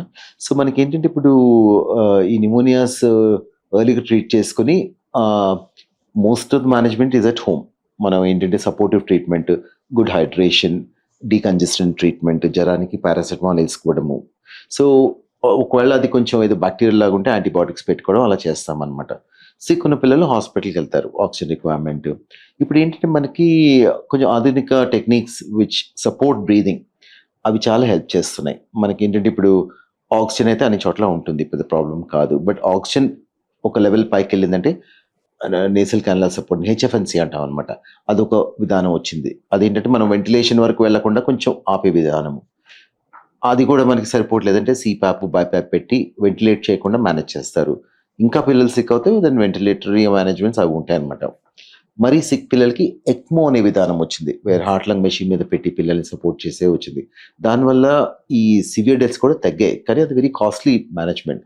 కానీ ఏంటంటే మనకి రాను రాను ఈ మోర్ అడ్వాన్స్ టెక్నిక్స్ మనకి అవైలబుల్ అవుతున్నాయి at lesser cost. Of course ఇప్పుడు కాస్ట్లీ, కానీ మేబీ ఒక 10 years బ్యాక్ మనం అది ఆల్మోస్ట్ ఇంపాసిబుల్ అనుకునేవాళ్ళం. ఇప్పుడు మెడిసిన్ అడ్వాన్స్ అవుతున్న కొద్దీ నిమోనియా ట్రీట్మెంట్లు and any other condition treatments కూడా బాగా ఇంప్రూవ్ అయ్యాయి. సో మనకి సింపుల్ ఆక్సిజన్ నుంచి ఎక్మో వరకు we got multi levels of treatment for pneumonia. So ఎర్లీగా మనం డిటెక్ట్ చేసుకుంటే మనకి ఏంటంటే రికవరీ అయ్యే ఛాన్స్ అంత బాగుంటుంది. తల్లిదండ్రులు కొంతమంది స్మోకింగ్ చేస్తూ ఉంటారు ఇంట్లో. సో స్మోకింగ్ అనేది ఊపిరితిత్తుల మీద ఎలాంటి ప్రభావం చూపుతుంది? ముఖ్యంగా ప్యాసివ్ స్మోకింగ్ పిల్లల మీద, వాళ్ళ లంగ్స్ ఆరోగ్యం మీద ఎలాంటి ప్రభావం చూపుతుంది? మీరు తల్లిదండ్రులకు ఇచ్చే సూచనలు ఏంటి? సో ఇందాక మనం మాట్లాడుకున్నాం, దీనికి ఏంటంటే లంగ్ డెవలప్మెంట్ ప్రెగ్నెన్సీలోనే స్టార్ట్ అవుద్ది. So if the mother smokes during pregnancy or if the mother is expose to lot of smoke in pregnancy, పిల్లల లంగ్స్ చిన్నగా ఉంటాయి. సో దట్ ఈస్ అది ఇస్ ప్రూవెన్ అనమాట. సో ఈ పిల్లలు ఏంటంటే వీళ్ళకి పుట్టగానే ఫస్ట్ 1 yearలో రెస్పిరేటరీ ఇన్ఫెక్షన్స్ బాగా వస్తాయి, వీజింగ్ కూడా ఎక్కువ వస్తుంది అనమాట. సో ఇది ఫస్ట్ 1 year ఆఫ్ లైఫ్లో. So direct effect of smoking is there. ఆ తర్వాత పిల్లలు పుట్టాక ప్యాసివ్ స్మోకింగ్ ఎక్స్పోజర్ కూడా అంత మంచిది కాదు. ఎస్పెషలీ కొంతమంది ఇళ్లలో స్మోక్ చేస్తారు. It's almost like it's chemical ఇది కదా, దాంట్లో నికోటిన్, టార్, అన్ని రకరకాల ప్రోడక్ట్స్ ఉంటాయి. అండ్ నాక్షియస్ గ్యాసెస్, ఫ్యూమ్, అవన్నీ లంగ్ మీద ఎఫెక్ట్ పడవచ్చు. సో మనకి పిల్లలకి ఎవరికైనా ఆస్మా ఉంటే exposure to smoke will increase the symptoms అనమాట. సో అది కొంచెం తగ్గించుకోవాలి. అది ఎక్స్పోజర్ అసలు ఉండకూడదు ఫ్రాంక్గా చెప్పాలంటే. ఎవరికైనా రెస్పిరేటరీ ప్రాబ్లమ్స్ ఉంటే ఈ సిగరెట్ స్మోక్ ఎక్స్పోజర్ అంత మంచిది కాదు, బికాజ్ అది అవాయిడ్ చేయాలి. సో దానికి డైరెక్ట్ ఎఫెక్ట్స్, ఇండైరెక్ట్ ఎఫెక్ట్స్ రెండు ఉన్నాయి అనమాట. And starts with pregnancy. మనకు సాధారణంగా ఎక్సర్సైజ్ చేసినప్పుడు గుండె వేగం పెరుగుతుంది. అంటే సాధారణంగా కొంతమందికి పెద్దవాళ్ళకైతేనే 220 ఏజ్ అని చెప్పేసి అంటాం. సో అంతవరకు ఓకే, అంతకన్నా ఎక్కువ అయితే you should stop your play or something అని అంటాం కదా. సో పిల్లల విషయంలో అంటే శ్వాస తీసుకునే విషయంలో కానీ, గుండె కొట్టుకునే విషయంలో కానీ ఏమైనా పరిమితులు ఉన్నాయా? What is the starts? Very good question. So మనకేంటంటే హార్ట్ రేట్ అనేది ఆఫ్ కోర్స్ పిల్లలకి జనరల్గా 80 to 100 మధ్యలో ఉంటుంది. చిన్నపిల్లలకి కొంచెం ఎక్కువ ఉంటుంది అనమాట. సో లెట్స్ సే మనం ఒక 10 year old అనుకుంటే 80 to 100 మధ్యలో హార్ట్ రేట్ ఉంటుంది. వీళ్ళేంటి ఎక్సర్సైజ్ చేసినప్పుడు పెరుగుతుంది ఫాస్ట్గా, 150, 180, 200 వరకు కూడా వెళ్ళొచ్చు. ఎనీథింగ్ మోర్ దెన్ 180, 200 ఏంటంటే కొంచెం అప్పర్ లిమిట్ ఆఫ్ ఇది అనమాట. సో కొన్ని కండిషన్స్లో అవి పెరుగుతాయి అనమాట హార్ట్ రేట్. బట్ జనరల్గా పిల్లలు 180 to 200 మధ్యలో కూడా వాళ్ళు టాలరేట్ చేస్తారు. ఆ లెవెల్ వరకు వాళ్ళు ఎక్సర్సైజ్ చేసుకోవచ్చు. మన పెద్దవాళ్ళకి ఏంటంటే జోన్ ట్రైనింగ్ అంటాం అనమాట. వీళ్ళకి Zone 5, Zone 3, Zone 2 ట్రైనింగ్ అంటాము. మనకి ఏంటంటే మన కెపాసిటీ బట్టి ప్లస్ మన టార్గెట్ బట్టి ఆ జోన్ ట్రైనింగ్ అని చెప్తా ఉన్నాం. పిల్లలు చేయడం కష్టము, బట్ పెద్దవాళ్ళు కొంచెం కేర్ఫుల్గా ఉండాలి. ఆ జోన్ ట్రైనింగ్ ప్రకారంగా చేసుకోవాలి అది. సో డాక్టర్ గారు, ఇప్పుడు గట్ హెల్త్ అనేది బాగా దాని మీద చర్చ నడుస్తుంది. సో సెకండ్ బ్రెయిన్ అంటున్నారు. సో ఆ మంచి బ్యాక్టీరియా కాపాడుకోవాలంటున్నారు. సో దానికి మెడిసిన్స్ ఓవర్ ది కౌంటర్ కూడా తీసుకుంటున్నారు. మీరు కూడా రీసెర్చ్ చేశారు. సో ఎయిర్వే మైక్రోబియం అని చెప్పేసి ఊపిరితిత్తుల్లో మేలు చేసే బ్యాక్టీరియా అని చెప్పేసి మీరు అంటున్నారు కదా. సో ఇది ఏంటి? ఇది ఊపిరితిత్తులకు ఏ రకంగా మేలు చేస్తుంది? దీన్ని ఎట్లా పెంపొందించుకోవాలి? దీన్ని నష్టం చేసే పదార్థాలు కానీ, అలవాట్లు కానీ? అది ఇట్స్ ఏరియా అండర్ రీసెర్చ్ అండి. ఇప్పుడు నా పర్సనల్ ఇంట్రెస్ట్ ఎయిర్వే మైక్రోబయోమ్ అనమాట. ఆల్రెడీ కొన్ని ఇయర్స్ దాని మీద రీసెర్చ్ చేశాము. మన లంగ్స్లో ఏంటంటే బ్యాక్టీరియా ఉంటాయి. ఫర్ ఎగ్జాంపుల్ స్కిన్లో బ్యాక్టీరియా ఉంటుంది, గట్లో బ్యాక్టీరియా ఉంటుంది. లంగ్స్లో ఏంటంటే కొన్ని థౌజండ్స్ ఆఫ్ బ్యాక్టీరియా ఉంటాయి ఆఫ్ డిఫరెంట్ వెరైటీస్. నోస్లో ఒక విధంగా ఉంటాయి, దెన్ థ్రోట్లో ఒక విధంగా ఉంటాయి, లంగ్స్లో ఒక విధంగా ఉంటాయి. And they are very different from each other. అది the beauty of it is all అనమాట. మనకి ఏంటంటే హెల్త్ బాగున్నప్పుడు లంగ్స్లో ఒక 1000 బ్యాక్టీరియా, డైవర్సిటీ అంటే చాలా రకరకాల బ్యాక్టీరియా ఉంటాయి, రిచ్నెస్ అదొకటి. దెన్ ఒక్కొక్క బ్యాక్టీరియా వాటి బ్యాలెన్స్ అనమాట చేసుకుంటూ ఉంటాయి అనమాట. సో అలా బ్యాలెన్స్లో ఉన్నప్పుడు బాగా డైవర్స్గా ఉంటే దాన్ని హెల్త్ అంటాం అనమాట. సో అది ఎఫెక్ట్ అయితే, అది డిస్టర్బ్ అవుతే దాన్ని డిసీజ్ అవుతుంది అనమాట. సో బ్యాక్టీరియల్ డైవర్సిటీ తగ్గినా, లేకపోతే కొన్ని బ్యాడ్ బ్యాక్టీరియా పెరిగినా అది డిసీజ్కి లీడ్ చేయవచ్చు, లేకపోతే డిసీజ్లో అలా రావచ్చు అని ఇప్పుడు కరెంట్ థాట్ ఉంది. సో లంగ్లో ఉన్న బ్యాక్టీరియాని మనం ఎలా ఇన్ఫ్లుయెన్స్ చేయగలము? సో ఇప్పుడు మీరు అన్నట్టు గట్ మైక్రోబయోమ్. సో ఇప్పుడు మన స్టమక్లో, మన గట్లో ఏంటంటే the most diverse ecosystem in the world actually. అన్ని millions of bacteria of different varieties ఉంటాయన్నమాట. సో మనం తినే ఫుడ్ బట్టి, మనం ఉండే ప్లేస్ బట్టి, మన ఏజ్ బట్టి ఆ గట్ మైక్రోబయోమ్ అదొక ఇది అవుతుంది అనమాట. It will be set. అది డిస్టర్బ్ అవుతే ఇప్పుడు కరెంట్ థాట్ ఏంటంటే మనకి ఇప్పుడు గట్టే కాదు, మన లంగ్స్ మీద ఎఫెక్ట్ పడవచ్చు, బ్రెయిన్ మీద ఎఫెక్ట్ పడవచ్చు, హోల్ బాడీ మీద ఎఫెక్ట్ పడవచ్చు అని డిస్కషన్ ఉంది. దాని ఇంకా ప్రూఫ్ స్టేజ్లోనే ఉంది. బట్ ఇప్పుడు థాట్ ప్రాసెస్ ఏంటంటే మన గట్ మైక్రోబయోమ్ బాగుంటే జనరల్ హెల్త్ బాగుంటుందని ఒక థాట్ ఉంది. There is also 2 axes they talk about. మన gut lung axis. So gut microbiome లంగ్స్ని ఎలాగ ఇన్ఫ్లుయెన్స్ చేస్తుంది, and gut brain axis. So మన గట్ మైక్రోబయోమ్ బ్రెయిన్ ఎలా ఎఫెక్ట్ చేస్తుందని లాట్ ఆఫ్ రీసెర్చ్ అవుతా ఉంది. సో ఇప్పుడు కరెంట్ థాట్ ఏంటంటే మనం గట్ మైక్రోబయోమ్ బాగుంటే లంగ్స్ కూడా స్టేబుల్గా ఉంటాయని జనరల్ థాట్ ఉంది. ఈ గట్ మైక్రోబయోమ్ని కూడా ఇన్ఫ్లుయెన్స్ చేసి లంగ్ హెల్త్ ఇంప్రూవ్ చేసుకోవచ్చని ఒక lot of research projects are happening. So మరి ఇప్పుడు ఏంటంటే కొన్ని కండిషన్స్లో ఏం చేస్తారంటే మంచి బ్యాక్టీరియాని ఇన్ డిఫరెంట్ ఫామ్, క్యాప్సూల్ ఫామ్లోనూ ఇచ్చి ఈ గట్ మైక్రోబయోమ్ని చేంజ్ చేసి then it will influence the lung microbiome అని. So that research is happening. ఇంకా ఫుల్ డేటా లేదు as of now, but on a day to day basis మనం ఏంటంటే దీని గురించి అలా ఆలోచించాలి. అది చాలా ఇంపార్టెంట్ అనమాట. ఇంకా మనకు ఆ డేటా ఇప్పుడు మన ఓల్డ్ సిస్టమ్స్ ఆఫ్ మెడిసిన్, మన diet, Ayurveda, all of these things actually talk about very similar things. So you are what you eat అని ఒక టాప్ ఉంది. So me health depends on what you eat. And how you eat it. So ఇది చాలా important అనమాట. So మన diet should be మనకి ఏంటంటే మన సిచ్యువేషన్కి అనుకూలంగా మన దీనికి బాడీకి టైప్కి అనుకూలంగా ఉండాలని ఒక ఆయుర్వేదాలో డిస్కషన్ ఉంది. So what we suggest is you should have a varied diet. You should eat different types of foods. Then something which you tolerate. Anything which you're not tolerating don't eat. మన body will always give you signals. So అలా చెప్పొచ్చు. Lots of fruits and vegetables. And ఇప్పుడు మనకు ఒక ICMR has come with some nice diet guidelines. So ఇంత portion grains ఉండాలి, ఇంత portion fruits and vegetables ఉండాలి, ఇంత portion protein and other things ఉండాలని. సో అలా కూడా చేస్తే ఏంటంటే ఒక మైక్రోబయామ్ ఒక స్టేబుల్గా ఉండొచ్చు. By eating a lot of junk food, by eating a lot of food from outside every day, not drinking clean water, surely this is going to effect the gut microbiome. ఇలాంటివన్నీ simple things మనం కొంచెం పాటించవచ్చు. So food hygiene, hand hygiene and eating proper food. మనకి సరిపడే food. If it's vegetarian, if non vegetarian. So eating the right kind of food will definitely effect your gut microbiome. Stomach ఇదిగా ఉండడం, constipation. ఇప్పుడు మేము ఏం చూస్తామండి, something I realise quite recently, పిల్లలు ఎవరికైతే కాన్స్టిపేషన్ ఎక్కువ ఉందో వాళ్ళలో కొంచెం లంగ్ ప్రాబ్లమ్స్ కూడా ఎక్కువ చూస్తున్నాము. మనం ఈ కాన్స్టిపేషన్ ట్రీట్ చేస్తున్న కొద్దీ లంగ్ ప్రాబ్లమ్స్ తగ్గుతాయి. సింపుల్ లంగ్ ప్రాబ్లమ్స్, ఈ ఆస్మా లాంటివి కూడా కొంతవరకు. సో గట్ హెల్త్ అంటే మనం తినడం, డైజెషన్ అండ్ ఇది ఎవాక్యుయేషన్ సరిగ్గా ఉండాలి. సో ఇవన్నీ ఏంటంటే కొంచెం when we are seeing this patients ఆ ఆస్పెక్ట్స్ కూడా ఈ మధ్యన చూస్తున్నాం. It's like holistic health. అది ఇంకా it's work in progress and I think it will have a very important role మన ఫ్యూచర్లో. Overall well being and holistic health. మెట్లస్ నుంచి మీ పార్సల్ వచ్చింది. ఏంటి రాధిక, అన్ని మందులా? మెడిసిన్స్ మాత్రమే కాదు, health and nutrition, personal care, cleaning liquids, baby care, sanitary and hygiene. Factory నుంచి నేరుగా బెస్ట్ క్వాలిటీ, బెస్ట్ ప్రైస్ మన మెడ్ప్లస్ లో. ఈ దగ్గు మందుల మీద వివాదం నడుస్తుంది. గతంలో కూడా ఆఫ్రికాలో పిల్లలు చనిపోయారు దగ్గు మందులతో. రీసెంట్ గా తమిళనాడుకు సంబంధించిన కేసు మనం చూసాము. సో ఇలాంటి ఇన్సిడెంట్లు పదే పదే ఎందుకు జరుగుతున్నాయి? లోపం ఎక్కడ ఉంది? లోపం మల్టీ లెవెల్స్ లో ఉందండి. I think the problem is at multiple levels. ఒకటి ఏంటంటే మనం లెట్స్ సే మనం ఒక ఇండివిజువల్ లెవెల్ తీసుకున్నాం. ఒక పాపకు బాబుకు కోల్డ్ వచ్చింది. He goes to the doctor. So doctor I think medicines రాస్తారు. I think that's the first step. మనకి ఏంటంటే ఇప్పుడు కోల్డ్ వచ్చింది. కోల్డ్ జనరల్గా ఏమంటామంటే సిమ్టమాటిక్ ట్రీట్మెంట్. కొంచెం జ్వరం వస్తే పారాసెటమాల్ వేయండి, ఫ్లూయిడ్స్ బాగా ఇవ్వండి, కొంచెం డీకంజెస్టెంట్ ఇవ్వండి కావాలని అవసరం అయితే, just try to manage it. కొంచెం విక్స్ రాసుకోండి. దోస్ కైండ్ ఆఫ్ మన పాత సిస్టంలో. ఇప్పుడు ఏంటంటే మనకి ఈ కాఫ్ సిరప్స్, మల్టీ డోస్ అంటే మల్టీ డ్రగ్స్ అంటే fixed dose combinations. Instead of having one medicine, we'll have 3-4 medications in the same syrup.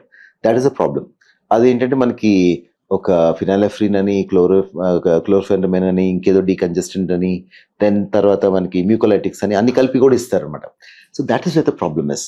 అదొకటి. సో ఇప్పుడు ఏంటంటే current recommendation not to give fixed dose combinations to children below 4 years. Okay, ఎవరికైనా కొంచెం బాగా congestion ఉంటే decongestant ఇవ్వండి, but don't have to give the combination medications. That is one problem. కొంతమంది ఏం చేస్తారంటే డాక్టర్ దగ్గరికి వెళ్ళకుండా straight they go to the pharmacies, over the counter medications. India is one country way you can buy even a cancer drug over the counter. So that is the problem. అక్కడ regulation ఉండాలి మనకి. So over the counter మెడికేషన్స్లో వాళ్ళు ఏమి ఇస్తున్నారో మనకి తెలియదు, ఎందుకు వాడుతున్నారో తెలియదు. సో అది కొంచెం కంట్రోల్ చేయాలి. సో సింపుల్ మెజర్స్ ఇంట్లో తీసుకోవచ్చు. ఏమైనా కొంచెం చైల్డ్ సిక్గా ఉంటే డాక్టర్ దగ్గరికి వెళ్ళి చూపించుకోవడం. మన డాక్టర్స్ లెవెల్లో కూడా ఏంటంటే ఇంకొంచెం అవగాహన పెరగాలి. ఏంటంటే ఈ ఫిక్స్డ్ డోస్ కాంబినేషన్స్ యూజ్ గురించి, ఎప్పుడు వాడాలి, ఎప్పుడు వాడకూడదు. So I think this should be tightened. Okay, both from individual level as well as from మన ఇది రెగ్యులేషన్ లెవెల్. దెన్ పేరెంట్స్ కూడా ఎవరికైనా కోల్డ్ కాఫ్ వస్తే ఆ కోల్డ్ కొన్నాళ్ళు సిమ్టమ్స్ ఉంటాయి, కాఫ్స్ కొన్నాళ్ళు సిమ్టమ్స్ ఉంటాయి. అది పార్ట్ ఆఫ్ ద ప్రాసెస్. కొంచెం పేషెంట్గా ఓకే చైల్డ్ సిక్ బాగానే ఉన్నాడు, తింటున్నాడు, ఇంట్లో బాగానే ఉన్నాడు, కొంచెం జలుబు ఉంది, కాఫ్ ఉంది, కొంచెం what we need to be is a bit more patient. Okay, తగ్గుతుంది డెఫినెట్గా. So if you don't pressurise yourself and the doctor, మనకి ఏంటంటే ఆ మెడిసిన్స్ యూస్ కూడా కొంచెం తగ్గుతుందని నాకు అనిపిస్తూ ఉంది. దెన్ మనకి ఏంటంటే ఓవరాల్ ఫ్రమ్ రెగ్యులేషన్ పర్స్పెక్టివ్ ఈ మెడిసిన్స్లో ఇది ఫస్ట్ టైం అవ్వలేదు. This been happening for the last so many years. 1970s ఒక ఇన్సిడెంట్ ఇప్పుడు ఫస్ట్ అయింది. ఆ తర్వాత ఎవ్రీ ఫ్యూ ఇయర్స్కి అవుతూనే ఉంటుంది. ఈ మధ్యనే మొత్తం గాంబియాలో మన ఇండియన్ మెడిసిన్ వాడి ప్రాబ్లం వచ్చింది. తర్వాత most recent it is not the medicine but it's the manufacturing process. ఇప్పుడు తెలిసింది ఏంటంటే ఒక ఈ కెమికల్ బదులు ఇంకో కెమికల్ ఏదో డైల్యూట్ అయింది and that became a problem. Diethylene glycol అని, ఇట్స్ ఇండస్ట్రియల్ లెవెల్ కెమికల్. అది మిక్స్ అయింది హ్యూమన్ మెడిసిన్లో. అది ఎలా అయింది, ఏ లెవెల్లో ఆపాల్సింది, we don't know that. So మనం డ్రగ్ రెగ్యులేటరీ బాడీస్ ఏ ఉంటాయో మోస్ట్ స్ట్రింజెంట్ చెక్స్ చేయాలి, చేసి దాన్ని అలాంటివి ఆపాలి. అదేంటంటే ఇండివిజువల్ మన ఫ్యామిలీ లెవెల్లో డాక్టర్ లెవెల్లో చేసేది ఏం లేదు. సో ఈ మల్టిపుల్ లెవెల్స్లో మనం ఏంటంటే సెన్సిబుల్గా చేస్తే I think these kind of things can be prevented and should be prevented. So regulation is the key. So doctor గారు, అంటే యాక్చువల్లీ ఇప్పుడు దగ్గు మందులు అనేది ధరల నియంత్రణలో ఉన్న మందులు. Correct. సో వాటిని తక్కువ ధరలో అమ్మాలని చెప్పేసి గవర్నమెంట్ రూల్ ఉంది. సో దానికోసమే వాళ్ళు కాంబినేషన్స్ తయారు చేస్తున్నారు. సో ఆ కాంబినేషన్ పెట్టి బ్రాండెడ్ మెడిసిన్ అని చెప్పేసి రకరకాల ధరలకు అమ్ముకుంటున్నారు. యాక్చువల్గా $1 బిలియన్ ఇండస్ట్రీగా మారింది Correct. దగ్గు మందులు. అవును. అసలు దగ్గు మందు అవసరం ఉందా అనేది ఫస్ట్ క్వశ్చన్. అంటే ఇప్పుడు నేచురల్ గా దగ్గు వస్తుంది టు క్లీన్ ఎయిర్వేస్ అని అంటారు. 2 సంవత్సరాల లోపు పిల్లలకు అసలు దగ్గు మందు అవసరం లేదని చెప్పేసి వార్తలు వస్తున్నాయి. అవును. ఏది నిజం యాక్చువల్ గా, మీరంటే ఒక డాక్టర్ గా దీని మీద మీ అభిప్రాయం? సో నేను I look after pulmonologist. So I look after children with coughs. Almost ఇయర్కు 5,000-6,000 మంది పిల్లలు మెయిన్లీ దగ్గుతూనే వస్తారు క్లినిక్కి. చాలా మంది ఫ్యామిలీస్ అంటారు, సార్ మీరు కాఫ్ సిరప్ రాలేదు వెళ్ళిపోతున్నప్పుడు. సో జనరల్గా కాఫ్ సిరప్ మేము రాయము, ఎక్సెప్షనల్ సర్కమ్స్టెన్సెస్ కాకుండా. But then again it's really important to define what is your cough medicine. What is a cough medicine? అసలు దగ్గు అనేది ఇట్స్ ఎ న్యాచురల్ రిఫ్లెక్స్ కదా.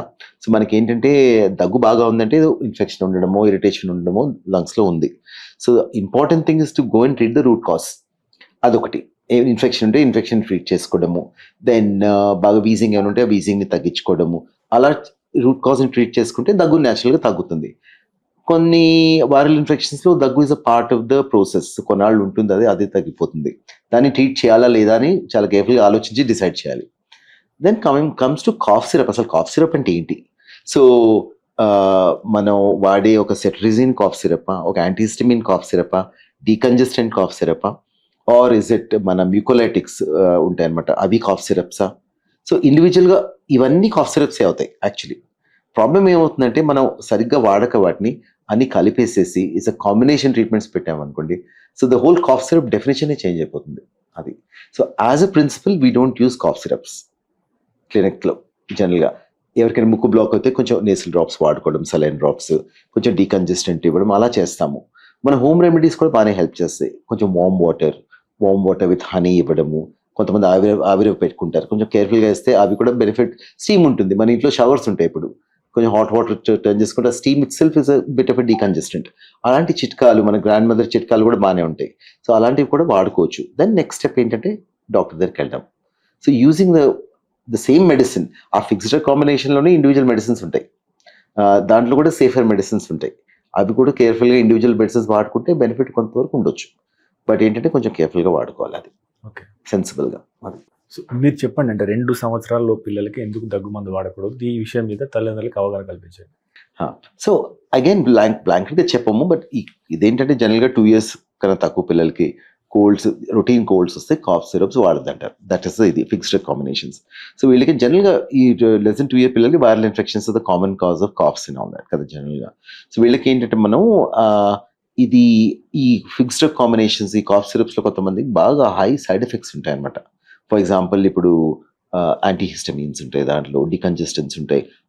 వీటి వల్ల మనకి ఏంటంటే డ్రౌజినెస్ రావడము, హార్ట్ రేట్ పెరగడము, ఇవన్నీ అవుతాయి అనమాట. సో ఎస్పెషల్లీ చిన్నపిల్ల very sensitive to these kind of medications. So side effect profile is very high in younger children. So it's better not to use these medications, and current guide lines also say the same thing, వాడకూడదని. So and జనరల్గా ఈ పిల్లలకి ఏంటంటే very self limiting. less than 2 years ఏంటంటే 5 days 6 days ఉండడం, తగ్గిపోవడం. వీళ్ళలో ఏంటంటే మనం కొంచెం ఆవిరి పట్టుకోవడం, నెబులైజేషన్స్ పెట్టుకోవడం, కొన్ని సెలైన్ నెబులైజేషన్స్ పెడతాం, కొంత హెల్ప్ చేయవచ్చు డీకంజెస్టెంట్ లాగా. ఆ చైల్డ్ సిచ్యువేషన్ బట్టి వాడుకోవచ్చు. But syrups will have more side effects, అందుకనే వాడము. Any oral medication will have a higher side effect compare to nebulized medication. సాధారణంగా ఇండియాలో ఉన్న కామన్ ప్రాక్టీస్ ఏంటంటే జ్వరం వచ్చినప్పుడు అంటే డాక్టర్ రాస్తారు, 2-3 సార్లు పోతారు డాక్టర్ దగ్గరికి. సో తర్వాత జ్వరం వచ్చినప్పుడు P250, జలుబు వచ్చినప్పుడు లివోసిట్రజిన్, మాంట్రెల్ సికిడ్, లేకపోతే దగ్గు వచ్చినప్పుడు ఆస్కోరిలెస్ ఇంటికాడ వస్తారు సాధారణంగా. సో అట్లా 2 రోజులు 3 రోజులు పెట్టిన తర్వాత తగ్గిందనుకో అయిపోయింది, లేదా తగ్గపోతే అప్పుడు డాక్టర్ దగ్గరికి వెళ్తారు. బట్ ఇందులో ఉన్న ప్రమాదం ఏంటి, ఇట్లా చేయొచ్చా? అది ఒక రొటీన్ ప్రాక్టీస్ అయిపోయింది. బట్ మనం ఏంటంటే కొన్ని మెడిసిన్స్ ఉంటాయి, పారాసెటమాల్ లాంటివి జ్వరం వస్తే వేసుకోవచ్చు, అది that is okay, safe. But that is also, దానికి కూడా సైడ్ ఎఫెక్ట్స్ ఉంటాయి, దానికి టాక్సిసిటీ ఉంటుంది. సో ఒక 2-3 days చూడడము, ఆ డోస్ ప్రకారంగా వాడుకోవడం అలా చేసుకోవచ్చు. బట్ మిగతా మెడిసిన్స్, సో మనకి ఇప్పుడు ఏదో కాఫ్ వచ్చింది, కోల్డ్ వచ్చింది, నెక్స్ట్ టైం వచ్చినప్పుడు అదే ఉండాలని లేదు. It could be completely different virus, it we more severe, he could have pneumonia కదా. సో మనం మెడిసిన్స్ డాక్టర్ చెకప్ లేకుండా వాడుకుంటే, so you may not be treating the same thing as before కదా. ఏదో లక్కుంటే తగ్గుతుంది, అది ఇంకో ఇదేమైనా అయితే కొంచెం కాంప్లికేషన్ అయ్యే ఛాన్స్ ఉంటుంది. సో జనరల్గా మా రికమెండేషన్ ఏంటంటే simple things like paracetamol, fluids ఇంట్లో పెట్టుకోవడము, వాటర్ తాగించడం, వామ్ వాటర్ ఇవ్వడం, ఇవన్నీ మనం చేసుకోవచ్చు చిట్కాలు. 1-2 days తగ్గిపోతే డెఫినెట్గా డాక్టర్ దగ్గరికి వెళ్తే సేఫ్ అన్నాక అనిపిస్తూ ఉంది, rather then use the same medication. కొంతమంది 1 year తర్వాత వస్తారు, సో ఎవ్రీ మంత్లీ కూడా అదే కోర్స్ వాడుతూ 1 year తర్వాత వస్తారు. So but that lead to lot of side effects because doctor రాసిన మందులు డిపెండ్స్ ఆన్ దాట్ డే, ఆ బాబుకి ఏం సిమ్టమ్స్ ఉన్నాయి దాని ప్రకారంగా ఇస్తారు, కానీ నెక్స్ట్ టైం అదే ఇంట్లో సిమ్టమ్స్ ఉండాలని లేదు కదా. It be completely something different కదా. ఇప్పుడు గ్రామీణ ప్రాంతాల్లో ఉన్నవారికి కానీ, డాక్టర్ కొద్దిగా దూరం ఉన్నవారికి కానీ, ఇప్పుడు కఫం లాంటి దగ్గు వస్తుంది లేదా జలుబు ఉన్నది, వారికి మీరు ఇచ్చే హోమ్ రెమెడీస్ ఏంటి? సో హోమ్ రెమెడీస్ అంటే ఏజ్ ప్రకారంగా ఇస్తాం అనమాట. సో జనరల్గా చెప్పాలంటే లెట్స్ ఒక 5-year-old బాయ్ ఉన్నాడు, వాడు బాగా కోల్డ్ వచ్చింది. సో జనరల్గా ఏం చెప్తాం అంటే వామ్ వాటర్ బాగా ఇవ్వమని చెప్తాము. హైడ్రేషన్ హెల్ప్ చేస్తుంది, కానీ కొంతవరకు డీకంజెస్టెంట్ కూడా అవుతుంది వామ్ వాటర్. హనీ ఇవ్వమని చెప్తాము, దాట్స్ ఆల్సో రియలీ హెల్ప్ఫుల్. ఇవి హోమ్ రెమెడీస్ కింద లెక్క. ఫీవర్ వస్తే పారాసెటమాల్ డోస్ కూడా జనరల్గా మేము ఒక ట్రీట్మెంట్ ప్లాన్ ఇచ్చేసి పెడతాము. దూరం నుంచి కూడా వస్తారు కదా మనకి పేషెంట్స్, వాళ్ళకు ఒక ఈ డోస్ అని పెట్టేసేసి 2-3 days వాడుకోండి అని చెప్తాము. సో కాఫ్, కోల్డ్, ఫీవర్ అదొకటి. మన ఇంట్లో అందరికీ ఆల్మోస్ట్ ఇంట్లో నెబులైజర్లు ఉంటున్నాయి. సో అదేంటంటే కొన్నిసార్లు సెలైన్ నెబులైజేషన్ పెట్టుకోవడము, 3% సెలైన్ కొన్ని ఉంటాయి అవి కూడా సేఫే, వాడుకోవచ్చు కొన్ని రోజులు 2-3 days. కొంతమందికి అది బాగా అలవాటు అయిపోయింది, సో అవి కూడా సపోర్ట్ చేయవచ్చు సెన్సిబుల్గా ఒక అడ్వైస్ ప్రకారంగా. సో ఈ 3 మందులు చెప్తాం అనమాట. కొంతమందికి క్లియర్గా పాస్ట్ హిస్టరీ ఉండి ఎలర్జీలు అలా ఉంటే సెట్రజిన్ లాంటి యాంటీహిస్టమిన్స్ అవి ఉంటాయి అనమాట, కొన్ని అవి వాడుకోమని చెప్తాము. ఆస్తమా ఉన్న వాళ్ళకి this cold can lead to asthma in children who have it, వాళ్ళకి ఒక యాక్షన్ ప్లాన్ అని రాసిస్తాము. దూరం ఉండే వాళ్ళకి అవి వాడుకొని తగ్గిపోతే వాళ్ళు డాక్టర్స్ దగ్గరికి వెళ్తారు. So depends on the situation. మనకి ఏంటంటే home remedies seem to have a lot of value. I think we forgetting that little bit. So మన గ్రాండ్ మదర్ రెమెడీస్ అవి చాలా సింపుల్గా సేఫ్గానే ఉంటాయి. యాక్చువల్ చెప్పాలంటే అవి కొంచెం we should go back to it అనిపిస్తూ ఉంది, rather than rush to take medicines. Doctor గారు, అంటే మీరు చిన్నప్పుడు ఉన్నప్పుడు యాక్చువల్గా అంటే చిన్న పిల్లలు ఉన్నప్పుడు జలుబైంది అనుకో మందులు వాడకపోయేది. కరెక్ట్. చీమిడి ఒక 2-3 సంవత్సరాలుగా 2-3 రోజులైనా 10 రోజులైనా 15 రోజులైనా అట్లా కారుతూ ఉండేది. వాని ఏదో పేరు పెట్టి చీము ముక్కడా అని చెప్పేసి అనేది అంతే. కరెక్ట్. వాడు మెడిసిన్ వేసేది కాదు. ఇప్పుడు యాక్చువల్గా 2 రోజులకే నువ్వు ఖచ్చితంగా నువ్వు ఏదో మాంటరల్ సికిడో లేవో చిత్తజను అదో ఏదో వాడుతున్నారు. యాక్చువల్గా అసలు వాడాల్సిన అవసరం ఉందా జలుబుకి? జలుబుకి అసలు మందు ఉందా? మందు పని చేస్తుందా? అది ఒక సామెత ఉంది కదా, మీరు మందు వాడితే 3 రోజులు తగ్గుతుంది, లేకపోతే 3 days తగ్గుతుంది అన్నట్టు. కరెక్ట్. అవును. సింపుల్ జలుబులకి మందులు వాడక్కర్లేదు, జలుబులో అక్కర్లేదు. యాక్చువల్లీ స్వయంగా చెప్పాలంటే అక్కర్లేదు. అక్కర్లేదు. మరీ చిన్నపిల్లలు ముక్కు బ్లాక్ అయిపోయి, చిన్నపిల్లలు మరీ 6 month old చైల్డ్ ఉంటాడు, వాడికి జలుబు వచ్చిందని ముక్కు బ్లాక్ అయిపోద్ది అనమాట. అది ఎయిర్వే క్లియరెన్స్ చేసుకోవాలి, ఎందుకంటే వాళ్ళు నోరు తెరిచి గాలి తీసుకోలేరు. సో ఆ ముక్కు బ్లాక్ అయిపోతే ఇంకా చాలా స్ట్రగుల్ అయిపోతారు, ఫీట్ తీసుకోరు. సో వాళ్ళకి ఏంటంటే సింపుల్ చిట్కాలు, నేసల్ సలైన్ డ్రాప్స్ చేయడము, సక్షనింగ్ చేయడం, అలా చేస్తే కొంచెం రిలీఫ్ ఉంటుంది. ఒక 5-year-old బాయ్కి కోల్డ్ ఇస్ ఓకే, వాడికి జ్వరం లేదు, వాడు బాగానే ఉన్నాడు, తిరుగుతున్నాడు, ఆడుకుంటున్నాడు, కొంచెం తగ్గుతున్నాడు అంటే పర్వాలేదు. I think we can wait for few days, అది న్యాచురల్గా తగ్గొచ్చు. ఇప్పుడు నెబులైజేషన్ అనేది అసలు జలుబుకు పనిచేస్తుందా సార్? యాక్చువల్గా అంటే ఈజ్ ఇట్ ఎవిడెన్స్ బేస్డ్? కొంతమంది this is the most dangerous way to treating, ఏది జలుబును ట్రీట్ చేయడానికి మోస్ట్ డేంజరస్ వే అంటారు. Correct. So is it true? అంటే దీని గురించి మాకు వివరాత్మకంగా చెప్తారా? సో నెబులైజేషన్స్ ఓన్లీ ఇండియాలోనే ఇంత నెబులైజేషన్స్ వాడతాము. ప్రతి ఇంట్లో ఒక ఫ్రిడ్జ్ ఉంటుంది, ఒక నెబులైజర్ ఉంటుంది. Most families, which I'm really surprised at. ఇండియాకి వచ్చాక నేను ఫస్ట్ టైం రియలైజ్ అయింది అదే.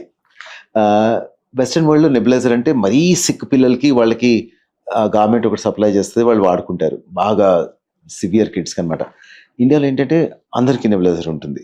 సో ఆ ప్రాక్టీస్ సేఫ్ కాదు ఓవరాల్గా, కానీ అదొక అలవాటు అయిపోయింది సిస్టర్, అందరికీ ఉంటుంది. సో వాళ్ళకి కొన్ని మెడిసిన్స్ కూడా అలవాటు అయిపోయాయి, సెలైన్ నెబులైజేషన్స్ లాంటివి. అలాంటివి పెట్టుకోవడంలో తప్పేం లేదు, బట్ అదేంటంటే తగ్గపోతే మాత్రం వెంటనే డాక్టర్ దగ్గర చెక్ చేయించుకొని చేసుకోవాలి. ఆ నెబులైజర్ కూడా మనకి ఏంటంటే మెషిన్ ఉంటుంది, కానీ దాని క్లీనింగ్ ప్రాసెస్, ఆ ట్యూబింగ్ క్లీన్ చేసుకోవడం, ఇది 1 year బ్యాక్ వాడతాం అది, ఆ తర్వాత మళ్ళీ కోల్డ్ వస్తే సడన్గా వాడేస్తారు అది, దానివల్ల ఇన్ఫెక్షన్స్ వచ్చే ఛాన్స్ ఉంటుంది. సో దాని ప్రాబ్లమ్స్ దానికి ఉన్నాయి. సో మై ప్రాక్టీస్ ఏంటంటే నెబులైజేషన్స్ నేను రెగ్యులర్గా వాడను. So I think as a rule కూడా we should not use nebulisers at home అని అనుకుంటాము. కానీ మనకి ఏంటంటే ప్రాక్టికాలిటీస్ చూసుకోవాలి. ఓకే, ఫ్యామిలీ ఎక్కడో విలేజ్లో ఉంది, వాళ్ళకి అందుబాటులో మెషిన్ ఉంది ఇంట్లో, వాళ్ళకి అలవాటైంది కొంచెం సెలైన్ నెబులైజేషన్ ఇవ్వడం, దట్ ఈస్ ఓకే. కానీ మరి ఈ సాల్బుటమాల్లు, బుడకాట్లు అలాంటి మెడికేషన్స్ ఉంటాయి కదా, సెలైన్ నెబులైజేషన్ పర్లేదు, సాల్బుటమాల్ nebulisation can lead to lot of side effects, toxicity ఉంటుందన్నమాట. అది వాడుకోవడం అంత సేఫ్ కాదు. ఆర్ మనకి ఏంటంటే డాక్టర్ని కలిసి వాళ్ళు చెప్పిన పద్ధతిగా వాడుకోవడం ఓకే, బట్ జనరల్గా nebulisers are not recommended to be used at home. పక్కన ఉన్న మెడ్ప్లస్ స్టోర్ కు వెళ్ళండి. మీ డాక్టర్ రాసిచ్చిన మెడిసిన్స్ అడగండి. అదే మెడిసిన్ మెడ్ప్లస్ బ్రాండ్ లో ఉందా అని చూడండి. కాంపోజిషన్ సేమ్ గా ఉందా అని చెక్ చేసుకోండి. అదే మెడిసిన్స్ అదే క్వాలిటీతో, కానీ 50 to 80% డిస్కౌంట్ లో. డాక్టర్ గారు ఇంకోటి, ఇప్పుడు యాక్చువల్ గా కఫం వస్తుంది పిల్లల్లో, దీనికి ఆహారానికి ఏమైనా సంబంధం ఉందా? అంటే దగ్గుతోని కఫం వచ్చినప్పుడు పిల్లలకి అరటిపండు ఇవ్వద్దు, కొంతమంది నిమ్మకాయ నీళ్ళు ఇవ్వద్దు, కొంతమంది పుల్లటి ఆహార పదార్థాలు పెట్టొద్దు, కరడు అసలు పెట్టొద్దు అంటారు. సో పిల్లల్లో దగ్గు, తుమ్ము లేదా కఫం ఉన్నప్పుడు ఎలాంటి ఆహార పదార్థాలు పెట్టాలి, ఎలాంటి ఆహార పదార్థాలు పెట్టకూడదు, ఎందుకు? సో ఇది కూడా చాలా డిబేటబుల్ టాపిక్ అండి. చాలా మంది పేషెంట్స్ వస్తారు క్లినిక్కి విత్ లాట్ ఆఫ్, మేము అరటిపండు ఆపేసాము, సిట్రస్ ఆపేసాము, పాలు ఆపేసాము, ఆయన దగ్గు వస్తుంది అని. సో ఇది ఒక జనరల్ థాట్ ప్రాసెస్ ఉంది, ఇవన్నీ ఆపేసేయండి దగ్గు జలుబులు వస్తాయని. సో దానికి ఎవిడెన్స్ అయితే లేదు, కానీ మనకి ఏంటంటే అనెక్డోటల్ ఎవిడెన్స్ ఏంటంటే కొంతమంది పిల్లలకి అరటిపండు తింటే దగ్గు వస్తుంది, డెఫినెట్గా, దిస్ నో డౌట్, అది క్లియర్ కట్గా వాళ్ళు చెప్తారు, వాళ్ళు అబ్జర్వ్ కూడా చేస్తాము. కొంతమందికి స్వీట్స్ తింటే వస్తుంది, కొంతమందికి సిట్రస్ తింటే వస్తుంది, కానీ అందరికీ బ్లాంకెట్గా రాదు. సో మేమేం చేస్తామంటే we don't recommend stopping anything actually. అరటిపండ్లు ఏంటంటే సెరోటోనిన్, హిస్టమిన్ అని కొన్ని కెమికల్స్ ఉంటాయి. అదేంటంటే మనకి బాగా కోల్డ్ ఉన్నప్పుడు ఇంకొంచెం స్టిమ్యులేట్ చేయొచ్చు కాఫ్ని, అంతేగాని బాగా ఉన్న పిల్లలకి అరటిపండు వల్ల ఏం కాకూడదు. So anybody who eat something and దగ్గు వచ్చింది, సిమ్టమ్స్ ఉన్నాయంటే కొంచెం అబ్జర్వ్ చేయమని చెప్తాం. ఒక సిమ్టమ్ డైరీ, ఫుడ్ డైరీ రాసుకోమని చెప్తాం. వాళ్ళకి అలా ఉందంటే కొన్ని రోజులు అవాయిడ్ చేయడం చెప్తాం అనమాట, బట్ చాలా తక్కువ అవాయిడ్ చేయమని చెప్పడం. సో బ్లాంకెట్ కవర్గా పిల్లలకి జలుబులు దగ్గు ఉంటే మేము ఏది అవాయిడ్ చేయమని చెప్పాం, ఎక్సెప్ట్ కూల్ డ్రింక్స్, కొన్ని sweets, coloured agents and ice creams, ఇలాంటివి అవాయిడ్ చేయమని చెప్తాం. కానీ all healthy foods can be taken. సాధారణంగా పెద్దల్లో మనం బ్రాంకోస్కోపీ ఇలాంటి వింటాం యాక్చువల్గా. సో బట్ మీరు పిల్లలు కూడా బ్రాంకోస్కోపీ చేస్తుంటారు కదా, యాక్చువల్గా పిల్లలకు ఈ బ్రాంకోస్కోపీ అనేది ఎందుకు చేయాల్సి వస్తుంది, ఏ సందర్భాల్లో చేస్తారు, దీనివల్ల ప్రయోజనం ఏంటి? సో బ్రాంకోస్కోపీ అనేది ఈ మధ్యన బాగా డెవలప్ అయింది. అడల్ట్ వరల్డ్లో బాగా రెగ్యులర్గా చేస్తారు. పిల్లలు ఏంటంటే స్పెషలిస్ట్ వస్తుండే, కొంచెం అది వెస్టర్న్ వరల్డ్ నుంచి వచ్చింది, ఇప్పుడు రెగ్యులర్గా చేస్తున్నాము. We do about 400 బ్రాంకోస్కోపీస్ a year. మాకేంటంటే బ్రాంకోస్కోపీకి మెయిన్ ఇండికేషన్స్ ఏంటంటే చిన్నపిల్లలు ఎయిర్వే ప్రాబ్లమ్స్ అయినా ఉన్నాయి, డయాగ్నోస్టిక్ బ్రాంకోస్కోపీ అంటాం. చిన్నపిల్లలు వస్తారు, వాళ్ళకి ఏంటంటే ఊపిరితిత్తుల్లో సౌండ్ వస్తుంటుంది, గురుగుని ఏదో బ్లాక్ అయినట్టు అనమాట. సో అలాంటి సిచ్యువేషన్స్లో ఎయిర్వే అసెస్మెంట్ అని చేస్తాము. కొంతమంది పిల్లలు ఏమైనా చోక్ అయ్యి ఫారెన్ బాడీస్ వస్తాయి కదా, అలాంటి సిచ్యువేషన్లో బ్రాంకోస్కోపీ చేస్తాము. దెన్ డయాగ్నోస్టిక్ బ్రాంకోస్కోపీస్, ఎవరికైనా బాగా కాఫ్ వస్తుంది, రెగ్యులర్ కాఫ్ రావడము, పర్సిస్టెంట్ నిమోనియా అంటే ఒకే చోట నిమోనియా రావడము, అది తగ్గకపోవడము, అలాంటి సిచ్యువేషన్స్లో ఏంటంటే ఆ లోపలికి వెళ్ళి అలా చూసుకొని దాన్ని క్లీన్ చేసి బయటకు వస్తాం అనమాట. So those are the indications. Then recurrent coughs గురించి మాట్లాడాను. ఎయిర్వే క్లియరెన్స్, కొంతమందికి బాగా కొన్ని కండిషన్స్ ఉంటాయి, సిస్టిక్ ఫైబ్రోసిస్ అండ్ బ్రాంకైటిస్ అని, వాళ్ళకిలో ఏంటంటే లంగ్స్లో బాగా ఫ్లమ్ బిల్డప్ అయిపోతుంది అనమాట. అది థెరపటిక్, అని దాన్ని క్లీన్ చేయడానికి కూడా వెళ్ళి లోపలికి వెళ్ళి క్లీన్ చేస్తాం అనమాట. సో డయాగ్నోస్టిక్, థెరపటిక్ అండ్ ఇప్పుడు ఏంటంటే ఇంటర్వెన్షనల్ బ్రాంకోస్కోపీ అని వచ్చింది, అది నెక్స్ట్ లెవెల్ అనమాట. ఎవరికైనా పుట్టుకతోనే ఏమైనా ఎయిర్వే నారోయింగ్ ఉంటే, ట్యూబ్ ఇలా ఉంటుంది అన్నమాట లంగ్స్లో, బాగా క్లోజ్ అయిపోతే దాన్ని ఓపెన్ చేయడము, ఏమైనా ఫారెన్ బాడీస్ ఉంటే తీయడము, ఈ క్రయో అనే ఒక టెక్నిక్ ఉందన్నమాట, బయాప్సీస్ తీసుకోవడము క్రానిక్ కండిషన్స్లో, ఇలాంటివన్నీ ఎక్స్పాండ్ అవుతున్నాయి అనమాట. So the indications of bronchoscopy ఏంటంటే diagnostic, therapeutic and interventional. So ఈ బాగా ఇది గ్రోయింగ్ ఫీల్డ్ అనమాట ఇప్పుడు. It's a very safe procedure done in the right way and with the right people. ఇంకో డాక్టర్ గారు, ఇప్పుడు ఈ బ్రాంకియోటాసిస్ అని సిస్టిక్ ఫైబ్రోసిస్ అంటున్నారు కదా, సో ఇవి ఎందుకు వస్తాయి, వీటికున్న చికిత్సా విధానాలు? సో సిస్టిక్ ఫైబ్రోసిస్ అనేది జెనెటిక్ కండిషన్ అది. సో అదేంటంటే మనకి జనరల్గా మదర్ నుంచి ఒక బ్యాడ్ జీన్, ఫాదర్ నుంచి ఒక బ్యాడ్ జీన్ వస్తే పిల్లలకి 2 బ్యాడ్ జీన్స్ ఉంటాయి ఆ స్పెసిఫిక్ తత్వానికి, అప్పుడు సిస్టిక్ ఫైబ్రోసిస్ వస్తుంది. ఈ పిల్లలు ఏంటంటే వీళ్ళకి ఫ్రీక్వెంట్గా చెస్ట్ ఇన్ఫెక్షన్స్ రావడము, డైజెషన్ ప్రాబ్లమ్స్ ఉంటాయి అన్నమాట. ఇప్పుడు ఇద్దరు పిల్లలు హాస్పిటల్లో డయాగ్నోస్ అవుతున్నారు సిస్టిక్ ఫైబ్రోసిస్. ఒకప్పుడు వెస్టర్న్ వరల్డ్లో ఉండేది అనుకునే వాళ్ళము, ఇప్పుడు ఇండియాలో as common as the west అనమాట. సో మనకి ఏంటంటే చాలా మంది పిల్లలు వస్తుంటారు సిస్టిక్ ఫైబ్రోసిస్. ఇన్ఫాక్ట్ మాది biggest centre for cystic fibrosis in this part of the world. So ఇలాంటి పిల్లలకి ఏంటంటే ఫ్రీక్వెంట్గా దగ్గులు రావడము, గ్రోత్ సరిగ్గా లేకపోవడము, డైజెషన్ ప్రాబ్లమ్స్ ఈ 3 ఉంటాయి. సో ఇది జెనెటిక్ కండిషన్. అలాగా ప్రైమరీ సిలియరిటిస్ కనీసి అని ఉంటుంది, అది కూడా వెరీ సిమిలర్ జెనెటిక్ కండిషన్. అలా ఒక సెట్ ఆఫ్ జెనెటిక్ కండిషన్స్ ఉంటాయి విత్ ఈ కాఫ్లు రావడము, చెస్ట్ ఇన్ఫెక్షన్స్ రావడము, గ్రోత్ సరిగా లేకపోవడం, ఇవన్నీ ఉంటాయి. దెన్ మనకి ఏంటంటే ఇప్పుడు సిస్టిక్ ఫైబ్రోసిస్ గురించి మాట్లాడాము. దెన్ సెకండ్ ఏంటంటే మీరు దీని గురించి అడిగారు, బ్రాంకైటిస్. బ్రాంకైటిస్ ఏంటంటే లంగ్లో ఎప్పుడైనా బాగా సివియర్ ఇన్ఫెక్షన్ అయ్యి లంగ్ డ్యామేజ్ అవుతుంది అనమాట. సో లంగ్ ఏంటంటే ఒక స్పాంజ్ లాగా ఉంటుంది, దాంట్లో హోల్స్ అవి వచ్చేస్తే అది బ్రాంకైటిస్ అంటాం అనమాట. జనరల్గా వెరీ సింపుల్ స్టేట్. వీళ్ళకి ఏంటంటే ఆ లంగ్ ఏరియా డ్యామేజ్ అయ్యి దాంట్లో బాగా ఫ్లెమ్ చేరుకుంటుంది డ్యూ టు మల్టిపుల్ కండిషన్స్. ఏదైనా తట్టుకునే వల్ల కావచ్చు, ఫారెన్ బాడీ ఇన్ఫెక్షన్ వల్ల కావచ్చు, పోస్ట్ నిమోనియా కావచ్చు, టీబీ వల్ల కూడా కావచ్చు బ్రాంకైటిస్. సో ఇలాంటి పిల్లలు ఏంటంటే బాగా వెట్ కాఫ్ రావడం, బాగా స్ప్యూటమ్ రావడము, ఫ్రీక్వెంట్గా సిక్ అవడము, ఇవి అవుతూ ఉంటాయి. సిటీ స్కాన్లో తెలుస్తుంది బ్రాంకైటిస్ అని. So it's a part of a chronic cough evaluation అనమాట. సో వాళ్ళలో బయటపడతాయి. ఇది ఏంటంటే మల్టిపుల్ కాజెస్ ఉంటాయి అనమాట. దాన్ని ఐడెంటిఫై చేయాలి, ట్రీట్ చేయాలి. పిల్లల్లో టీబీ ఇప్పుడు ఎట్లా ఉంది అంటే కేసులు తగ్గినాయా, పెరుగుతున్నాయా? సో చెప్పడం కష్టము. మనకి టీబీ ఇంకా ఉంది. యాక్చువల్ చెప్పాలంటే మనకి మన గోల్స్ ప్రకారంగా 2025 టీబీ ఇదైపోవాలని. I think very far from increase అవుతుంది. దానికి డిఫరెంట్ కాజెస్ అవి ఉన్నాయి. బట్ ఏంటంటే టీబీ పిల్లల్లో వస్తూ ఉంటుంది డిఫరెంట్ ఫార్మ్స్ లో. చాలా మందికి ఏంటంటే ఇప్పుడు lung TB, cough, fever, weight సరిగ్గా పెరగకపోవడం, ఇవి common symptoms. Second lymph node TB అని ఈ థ్రోట్ దగ్గర గడ్డలకు వస్తాయి అనమాట. సో ఆ లింఫ్ నోడ్స్ పెరిగి అది లింఫ్ నోడ్ టీబీ అంటాం అనమాట. So these two are common, lymph node TB and lung TB, ఇవి కామన్. ఆ తర్వాత ఏ బాడీలో ఏ సిస్టమ్ అయినా ఎఫెక్ట్ అవ్వచ్చు టీబీతో. సో సిఎన్ఎస్ టీబీ అని, దెన్ గట్ టీబీ అని రకరకాలు ఉంటాయి అనమాట, బోన్ టీబీ అని. సో ఇవన్నీ. సో టీబీస్ స్టిల్ కేసు వస్తున్నాయి, తగ్గిందని చెప్పలేము. మేబీ ముందు కన్నా కొంచెం బెటర్ ఏమో కానీ, బట్ నెంబర్స్ లేవు మనకి ఇప్పుడు. సో ఇప్పుడు మనం సాధారణంగా ధ్యానం అంటే శ్వాస మీద ధ్యాస అని చెప్పేసి అంటాం కదా. కరెక్ట్. యాక్చువల్గా ఈ ధ్యానము, ఈ ప్రాణాయామము ఇలాంటివి చేయడం ద్వారా ఊపిరితిత్తుల ఆరోగ్యానికి కానీ అంటే అట్లా ఏమైనా డైరెక్ట్ రిలేషన్ ఉందా? శ్వాసకు సంబంధించి ఎక్సర్సైజ్ చేయడం వల్ల ఊపిరితిత్తులకు ఏమైనా ప్రయోజనం ఉంటుందా? సో 2 విధాలు. ఒకటి ఏంటంటే లంగ్ కెపాసిటీ పెరగవచ్చు. ఓకే. సో అది ఒకటి, there will be direct effect of that. So exercise ఎంత ఇంపార్టెంట్, ప్రాణాయామం, బ్రీతింగ్ కూడా అంత ఇంపార్టెంట్. సో బికాస్ అది లింక్డ్ కదా. సో ఎక్సర్సైజ్ లంగ్ కెపాసిటీ పెరుగుతుంది. సెకండ్ ఏంటంటే ప్రాపర్ ప్రాణాయామం చేస్తే ఏంటంటే బాడీలో పారాసింపథెటిక్ యాక్టివిటీ ఎక్కువ, సింపథెటిక్ యాక్టివిటీ తక్కువ ఉంటుంది. సో రిలాక్సేషన్ ఉంటుంది. సో ఈ రిలాక్సేషన్ ఉన్నప్పుడు ఏంటంటే ఈ కండిషన్స్ లైక్ ఆస్మా కూడా సిమ్టమాటిక్ రిలీఫ్ చాలా ఎక్కువ ఉంటుంది. సో ఆ ఎఫెక్ట్ కూడా ఉంటుంది అన్నమాట. సో ఈ 2 ఎఫెక్ట్స్ అన్నమాట. ఒకటి lung capacity, second proper breathing, and third ఈ రిలాక్సేషన్ కూడా. ఈ 3 బెనిఫిట్స్ ఉంటాయి ప్రాణాయామం వల్ల. సో డాక్టర్ గారు, మీరు పీడియాట్రిక్ పల్మనాలజీలో గత దశాబ్దాలుగా సర్వీస్ అందిస్తున్నారు. యూకే కావచ్చు, ఆస్ట్రేలియా కావచ్చు, న్యూజిలాండ్ లో కావచ్చు, టాప్ ఇన్స్టిట్యూట్ లో వర్క్ చేశారు. ఇక్కడ కూడా one of the top institute లో వర్క్ చేస్తున్నారు. గత 2 దశాబ్దాల్లో ఈ రంగంలో జరిగిన 3 అతిపెద్ద ఆవిష్కరణలు ఏంటి? అవి పీడియాట్రిక్ పల్మనాలజీని ఏ రకంగా మార్చింది? తద్వారా చిన్నారుల పల్మనాలజీ వైద్యంలో ఎలాంటి మార్పులు జరిగాయి? చాలా డెవలప్మెంట్స్ అయ్యాయి యాక్చువల్లీ పిల్లల్లో. మనకి ఏంటంటే ఇప్పుడు చెప్పాలంటే మనకి ఒక 3 ఇవంటే, ఫస్ట్ ఆఫ్ ఆల్ స్పెషాలిటీ బాగా పెరిగింది. అది ఇంకా ఇండియాలో బాగా పెరగాలి. ఐ థింక్ దాట్స్ చాలా ఇంపార్టెంట్. అండ్ పిల్లలు కరెక్ట్ స్పెషలిస్ట్ దగ్గరికి రావాలి. అది ఇంకా నా ఆశ, నా కోరిక, and it's a requirement also. మన లాస్ట్ ఫ్యూ డెకేడ్స్లో what are the 3 important things which maybe they 5 things. ఒకటి ఏంటంటే early recognition and treatment of asthma with the right medications. Nebulized and inhaled medications that have changed significantly. Then second ఏంటంటే మనకి delivering a medication directly to the lung instead of the body. That's a big advancement. Second, imaging. మనకి ఏంటంటే x ray నుంచి ఇప్పుడు CT scan, తర్వాత next level. ఈ imaging వల్ల lungs ఎలా ఉన్నాయి, ఎయిర్వేస్ ఎలా ఉన్నాయి, ఇది మాత్రం బాగా అవగాహన పెరిగింది. And you could understand everything better. Third, lung function testing.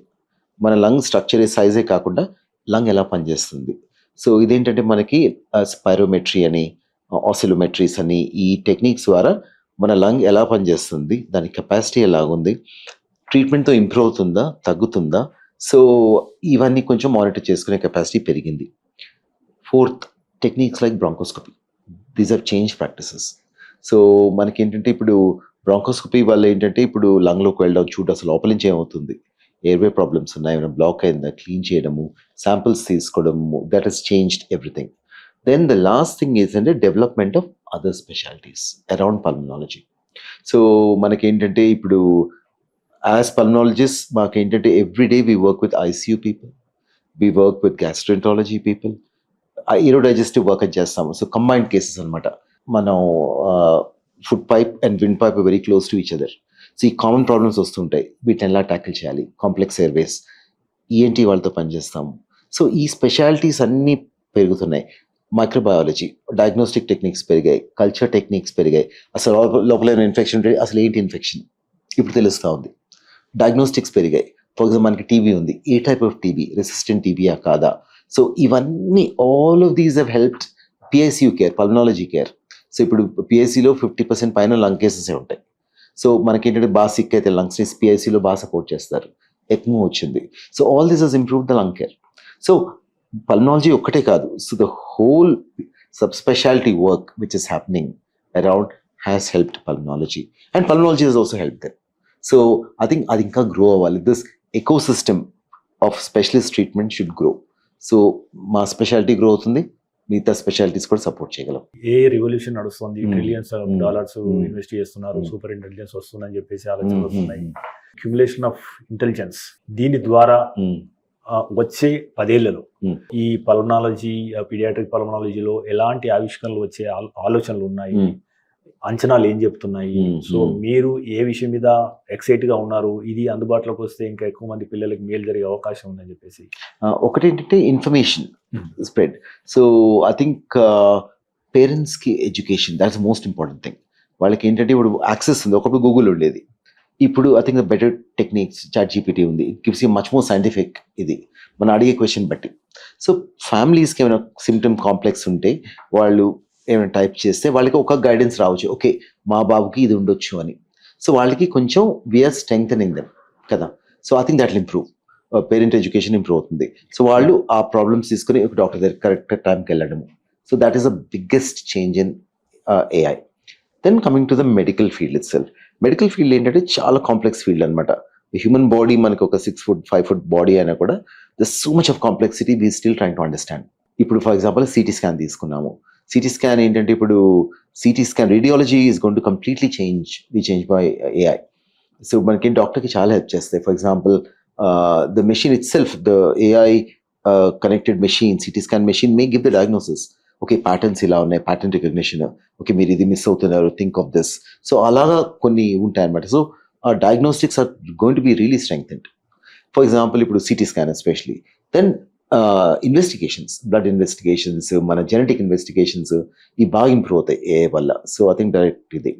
Then bronchoscopy, for example you doing ప్రొసీజర్లో మనం చూసాము ఏదో మిస్ అవుతున్నాము. సో ఏఐ పవర్డ్ ఇది వచ్చేసరికి ఏమవుతుందంటే the machine will keep warning you, మీరు అది మిస్ అవుతున్నారు, ఇది అక్కడ ఏదో ఉంది, అక్కడ బాప్సీ తీసుకోండి. So that is going to help. Interventional bronchoscopy, for example ఏంటంటే మనకి ఎయిర్వే నారో అయిపోయింది, సమ్ క్యాన్సర్ వచ్చింది, ఏదో అయింది, ఎయిర్వే బ్లాక్ అయింది, దాన్ని ఓపెన్ అప్ చేయాలి మనం, దానికి స్టెంట్ వేయాలి. So measurement of the size and all that and techniques అవన్నీ ఇంప్రూవ్ అవుతాయి ఏఐతో. So I think it's multifold and pulmonology is one field, but I think it's going to help us in many ways. It won't replace a doctor, definitely not. It won't replace hospitals. But what it will help is, I think it will be a very complementary thing to what we're doing. Manaki definitely families ki, family level lo, I think hospitals ki hospital level lo, and even systems, data driven processes kada. అసలు మనకి ఏ disease అవుతుంది, ఏమైనా epidemic వస్తుందా, pandemic వస్తుందా, at higher level WHO level అలాంటి లెవెల్లో కూడా I think AI is going to change everything. So it's going to B beneficial. ఇది రోబోటిక్స్ తోని అంటే వైద్యులు ఒక హైదరాబాద్లో ఉండి అమెరికాలో ఆపరేషన్ చేయడం కానీ, లేదా అంటే by using AI and IoT kind of things. అంటే ఇప్పుడు పెద్ద పెద్ద మిషన్లు కూడా నడుపుతున్నారు, జేసీబీ లాంటి పెద్ద పెద్ద మిషన్లు కూడా by sitting here they are running some వేరే ప్లేస్లో నడుపుతున్నారు. సో ఇది రానున్న రోజుల్లో అంటే ఎలాంటి ప్రభావాన్ని చూపే అవకాశం ఉంది? ఈ టెలిమెడిసిన్ ఎట్లా అభివృద్ధి అయ్యే అవకాశం ఉంది? So telemedicine I think telemedicine ఏంటంటే ఒకటి డయాగ్నోస్టిక్స్, ఒకటి ఫర్ ఎగ్జాంపుల్ మాకు ఏదో డిఫికల్ట్ కేసు ఉంది, ఆ కేసు ఎలా హ్యాండిల్ చేయాలి. So world we can easily spread that information and seek the right answers. Second diagnostics ఇందాక మాట్లాడాం కదా, సిటీ స్కాన్, ఆ ఇన్ఫర్మేషన్ షేర్ చేసుకోవడం, ఎక్కడో కూర్చొని వాళ్ళు కొంచెం డయాగ్నోస్ చేయడము అలా అవుతుంది. దెన్ మొన్న రీసెంట్గా ఒకతను ఎక్కడో హైదరాబాద్లో కూర్చొని ఢిల్లీలో సర్జరీ చేశారు. Using some robotic techniques. So అలా కూడా చేయవచ్చు విత్ దిస్ థింగ్. బట్ ఆ లెవెల్లో మన ఇండియా ఇంకా అంత లెవెల్కి, బికాజ్ మనకి అవైలబిలిటీ ఆఫ్ డాక్టర్స్ బాగానే ఉంది. మనకి ఏంటంటే ఇలాంటి ప్రాబ్లమ్ ఏంటంటే రూరల్ ఏరియాస్ వాటిల్లో కొంచెం ఆ లెవెల్ ఆఫ్ స్పెషలిస్ట్ అంతా లేరు. So I think maybe telemedicine is going to improve a lot. But కరెక్ట్గా యూజ్ చేస్తే ఓకే. సో మనకు సిస్టమ్ డెవలప్ చేసుకోవాలి. So that okay, somebody sitting in the city can help somebody sitting in a remote place. అలాంటి diagnostics, అలాంటి telemedicine improve అవ్వాలి. But I'm sure it's going to effect all of these things. So మన surgeons capacity పెరుగుతుంది. For example ఇప్పుడు ఈ robotic surgeries బాగా వచ్చేసాయి కదా. So the cutting is precise, the surgery is more painless and quicker, and recovery is much faster with robotic surgeries. అది already వచ్చేసింది మనకి, అది ఇంకో లెవెల్కి వెళ్తుందని నాకు అనిపిస్తూ ఉంది. బట్ డే టు డే మనకి ఏంటంటే from a regular medical practice it's going to complement. So it's going to strengthen us, I think, families as well as doctors. సో ఒక డాక్టర్గా మీకు అత్యంత సంతృప్తినిచ్చిన వైద్య కేసులు మీరు డీల్ చేసినాయి, వాటి గురించి 1-2 కేసెస్ గురించి చెప్తారా? సో ఒక నా స్పెషాలిటీ సిస్టిక్ ఫైబ్రోసిస్ అండి. I think I research and trained abroad in cystic fibrosis and come here. So నేను ఫస్ట్ రెయిన్బోలో జాయిన్ అయినప్పుడు, ఇండియాకి వచ్చాక చెప్తాను యాక్చువల్లీ. సో మనం వచ్చినప్పుడు ఏమైందంటే ఒక చైల్డ్కి అలా హాస్పిటల్లో బెడ్లో చాలా సిగ్గా అనిపించింది అన్నమాట. ఇది ఒక కన్సల్టేషన్ పిలిచారు. So the child was almost dying. So family నాకు ఇంకా గుర్తు. ఆ చైల్డ్ మల్టిపుల్ టైమ్స్ ప్రెజెంట్ అయింది, కానీ కండిషన్ ఎవరు పికప్ చేయలేదు because it's quite rare. So ఆ చైల్డ్ ఏంటంటే బాగా సిక్ అయ్యే హాస్పిటల్లో బాగా రెస్పిరేటరీ సపోర్ట్ మీద ఉంది, ఆయాసపడుతూ నేను ఫిష్ కర్రీ తినాలి డాక్టర్ అని. The only thing she was saying is నేను ఫిష్ కర్రీ తినాలి. సో అమ్మాయి that was what her this thing was, I want to go home and have fish curry. బాగా సిగ్గు ఉందనమాట. సో ఎందుకు ఇంత చైల్డ్ సిగ్గా ఉందని కొంచెం అని కేర్ఫుల్గా చూస్తే చైల్డ్కి సిస్టిక్ ఫైబ్రోసిస్ అని అనిపించింది. సో ఒక 10 days మొత్తం ట్రీట్మెంట్ చేంజ్ చేసి సిస్టిక్ ఫైబ్రోసిస్ని ఫోకస్ చేసి ట్రీట్ చేశాము. ఆ తర్వాత the child has done very well. ఆ పిల్ల ఇస్ ఇన్ కరీంనగర్ దగ్గర ఒక విలేజ్లో. సో ఎవ్రీ మంత్ కాంటాక్ట్ చేస్తాం, వీడియో కన్సల్టేషన్ చేస్తాము. స్కూల్లో ఫస్ట్ వస్తుంది, good painter, good actor. So ఈ వీడియోస్ పంపిస్తుంటుంది, ఎప్పుడు క్లాస్ ఫస్ట్ వస్తుంది. So child who's dying with very simple treatments and correct pickup, she's doing very well. So that has been a very very satisfying case అనమాట. So అలా ఉన్నాయి కొన్ని cases. I think ఇండియాకి వచ్చాక ఏమైందంటే మేము వెస్ట్లో చేసి లిమిటెడ్గా ఉండేది. ఓకే, ఇంత చేస్తున్నాం, ఇక్కడ వచ్చి కొన్ని అదేం యాంప్లిఫై చేయగలుగుతున్నాము. సో అలాంటి చాలా కేసెస్ ఉన్నాయి. So yeah, that gives a lot of satisfaction.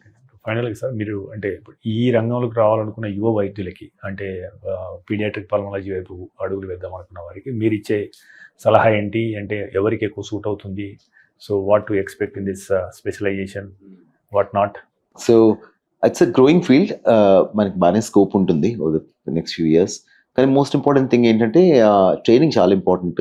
So you need to train at the right places with the right people and the right hospitals. And కొంచెం టైం స్పెండ్ చేయాలి because very complicated field అది. So ఒక 2 to 5 years of training dedicate చేయాలి paediatric పల్మనాలజీకి or any other speciality కూడా అంతే. అండ్ నా ఇదేంటంటే 3 things. ఐ థింక్ ఇంటెగ్రిటీ ఒకటి, ఆనెస్టీ ఒకటి, I think and interest, patients మీద ఇంట్రెస్ట్ ఉండాలి. సో ఈ 3 జనరల్గా అందరికి చెప్తాను నేను. సో ఈ 3 ఉంటే you will shine in what ever speciality you do. You need to work hard, you need to train well. వీలైతే ఒక 1-2 years అబ్రాడ్ కూడా ట్రైన్ చేస్తే మంచిది. బికాస్ ఆ పర్స్పెక్టివ్ డిఫరెంట్గా ఉంటుంది. మన ఇండియాలో నెంబర్స్ చూస్తాము, అక్కడ ఏంటంటే ఒక సిస్టమ్స్ అప్రోచ్ ఉంటుంది. సో ఈ 2 మనం మ్యారీ చేస్తే I think India has a great future. Thank you doctor గారు, thank you very much. So ఎన్నో విషయాల మీద లోతైన విశ్లేషణ అందించారు. థ్యాంక్ యూ డాక్టర్ గారు. థ్యాంక్స్ అండి, థ్యాంక్ యూ. సో వ్యూవర్స్, ఇది ఈ వారం డాక్టర్ స్టాక్. వచ్చే వారం మరో డాక్టర్ కలుద్దాం. చూస్తూనే ఉండండి మెడ్ ప్లస్ 1 TV.